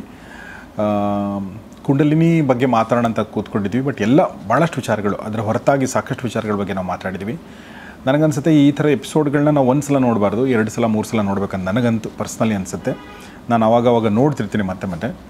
ಸೊ ಆ ಥರ ದಯವಿಟ್ಟು ಇದನ್ನು ನೀವು ರಿಪೀಟ್ ಆಡಿಯನ್ಸ್ ಅಂತಾರಲ್ಲ, ಆ ಥರ ಇದಕ್ಕಿಂತ ಮುಂಚೆ ಮಾಡಿರುವಂಥ 5 ಎಪಿಸೋಡ್ಗಳಿರ್ಬೋದು, ಈ ಎಪಿಸೋಡ್ಗಳು ಇರ್ಬೋದು, ಅದನ್ನೆಲ್ಲವನ್ನು ಕೂಡ ಪದೇ ನೋಡಿ, 1-2 ಸಲ ನೋಡಿ ಅಂತ ನಾನು ಹೇಳ್ತೀನಿ. ಸೊ ಸದ್ಗುರು ಶ್ರೀರಾಮ್ ಸರ್ಗೆ ತುಂಬ ಧನ್ಯವಾದ. ನಮ್ಮ ಜೊತೆ ಇಷ್ಟೊತ್ತು ಮಾತಾಡಿದ್ದಕ್ಕೆ, ಈ ಬ್ಯೂಟಿಫುಲ್ ಆಗಿರೋ ನಾಲೆಜನ್ನು ನಮಗೆ ಶೇರ್ ಮಾಡ್ತಿರೋದಕ್ಕೆ ತುಂಬ ಧನ್ಯವಾದ. ಸದ್ಗುರು ಶ್ರೀರಾಮ್ ಅವರ ಉಪಾಸನಾ ಫೌಂಡೇಶನ್ನ ಕಾಂಟ್ಯಾಕ್ಟ್ ಮಾಡಬೇಕು ಅಂದರೆ ಸ್ಕ್ರೀನ್ ಮೇಲೆ ನಂಬರ್ ಇದೆ, ದಯವಿಟ್ಟು ಅವ್ರನ್ನ ಸಂಪರ್ಕಿಸಿ. ಶಕ್ತಿ ಕ್ರಿಯಾ ಆ ಒಂದು ಶಿಬಿರ ಕೂಡ ಮಾಡ್ತಾರೆ ಅವರು, ಅದರಲ್ಲಿ ನೀವು ಪಾಲ್ಗೊಳ್ಬಹುದು. ಕುಂಡಲಿನಿ ಶಕ್ತಿ ಬಗ್ಗೆ ಸಾಕಷ್ಟು ನಾವು ಚರ್ಚೆ ಮಾಡಿದ್ವಿ, ಅದರ ನಾಲೆಜನ್ನು ನೀವು ಪಡ್ಕೊಳ್ಬಹುದು ಅಂತ ಹೇಳ್ತಾ ನಾನು ಈ ಕಾರ್ಯಕ್ರಮ ಮುಗಿಸ್ತೀನಿ. ಬಟ್ ಮುಗಿಸೋಕ್ಕಿಂತ ಮುಂಚೆ ಏನೇ ಪ್ರಶ್ನೆಗಳಿದ್ದರೂ ಕೂಡ ಅದನ್ನು ದಯವಿಟ್ಟು ಕಮೆಂಟ್ ಬಾಕ್ಸಲ್ಲಿ ತಿಳಿಸಿ. ಓಕೆ, ಏನೇ ಅನುಮಾನಗಳಿದ್ರೂ ಕೂಡ ಅದನ್ನು ಕಮೆಂಟ್ ಬಾಕ್ಸಲ್ಲಿ ತಿಳಿಸಿ ಅಂತ ಹೇಳ್ತಾ, ಯಾಕೆಂದರೆ ನಾವು ಮತ್ತೆ ಮುಂದೆ ಮಾತಾಡಿದಾಗ ನಾವು ಒಂದಷ್ಟು ವಿಚಾರಗಳನ್ನ ಚರ್ಚೆ ಮಾಡ್ಬೋದು ಅಂತ ಹೇಳ್ತಾ, ಮತ್ತು ನೀವು ಈ ಮಾರ್ಗದಲ್ಲಿದ್ದರೆ ನಿಮ್ಮ ಅನುಭವಗಳನ್ನ ತಿಳಿಸಿ, ಅದು ಇನ್ನೊಬ್ರಿಗೆ ಅದು ಸಹಾಯಕ ಆಗ್ಬೋದು ಅಂತ ಹೇಳ್ತಾ ಇವತ್ತಿನ ಈ ಎಪಿಸೋಡ್ ಮುಗಿಸ್ತಾ ಇದ್ದೀನಿ. ನೋಡ್ತಾರಿ ಗೌರಿ ಶಕ್ತಿ ಸ್ಟುಡಿಯೋ, ನೋಡ್ತಾರಿ ಮಾನಸ ಸರೋವರ ಕಾರ್ಯಕ್ರಮ. ನಮಸ್ಕಾರ.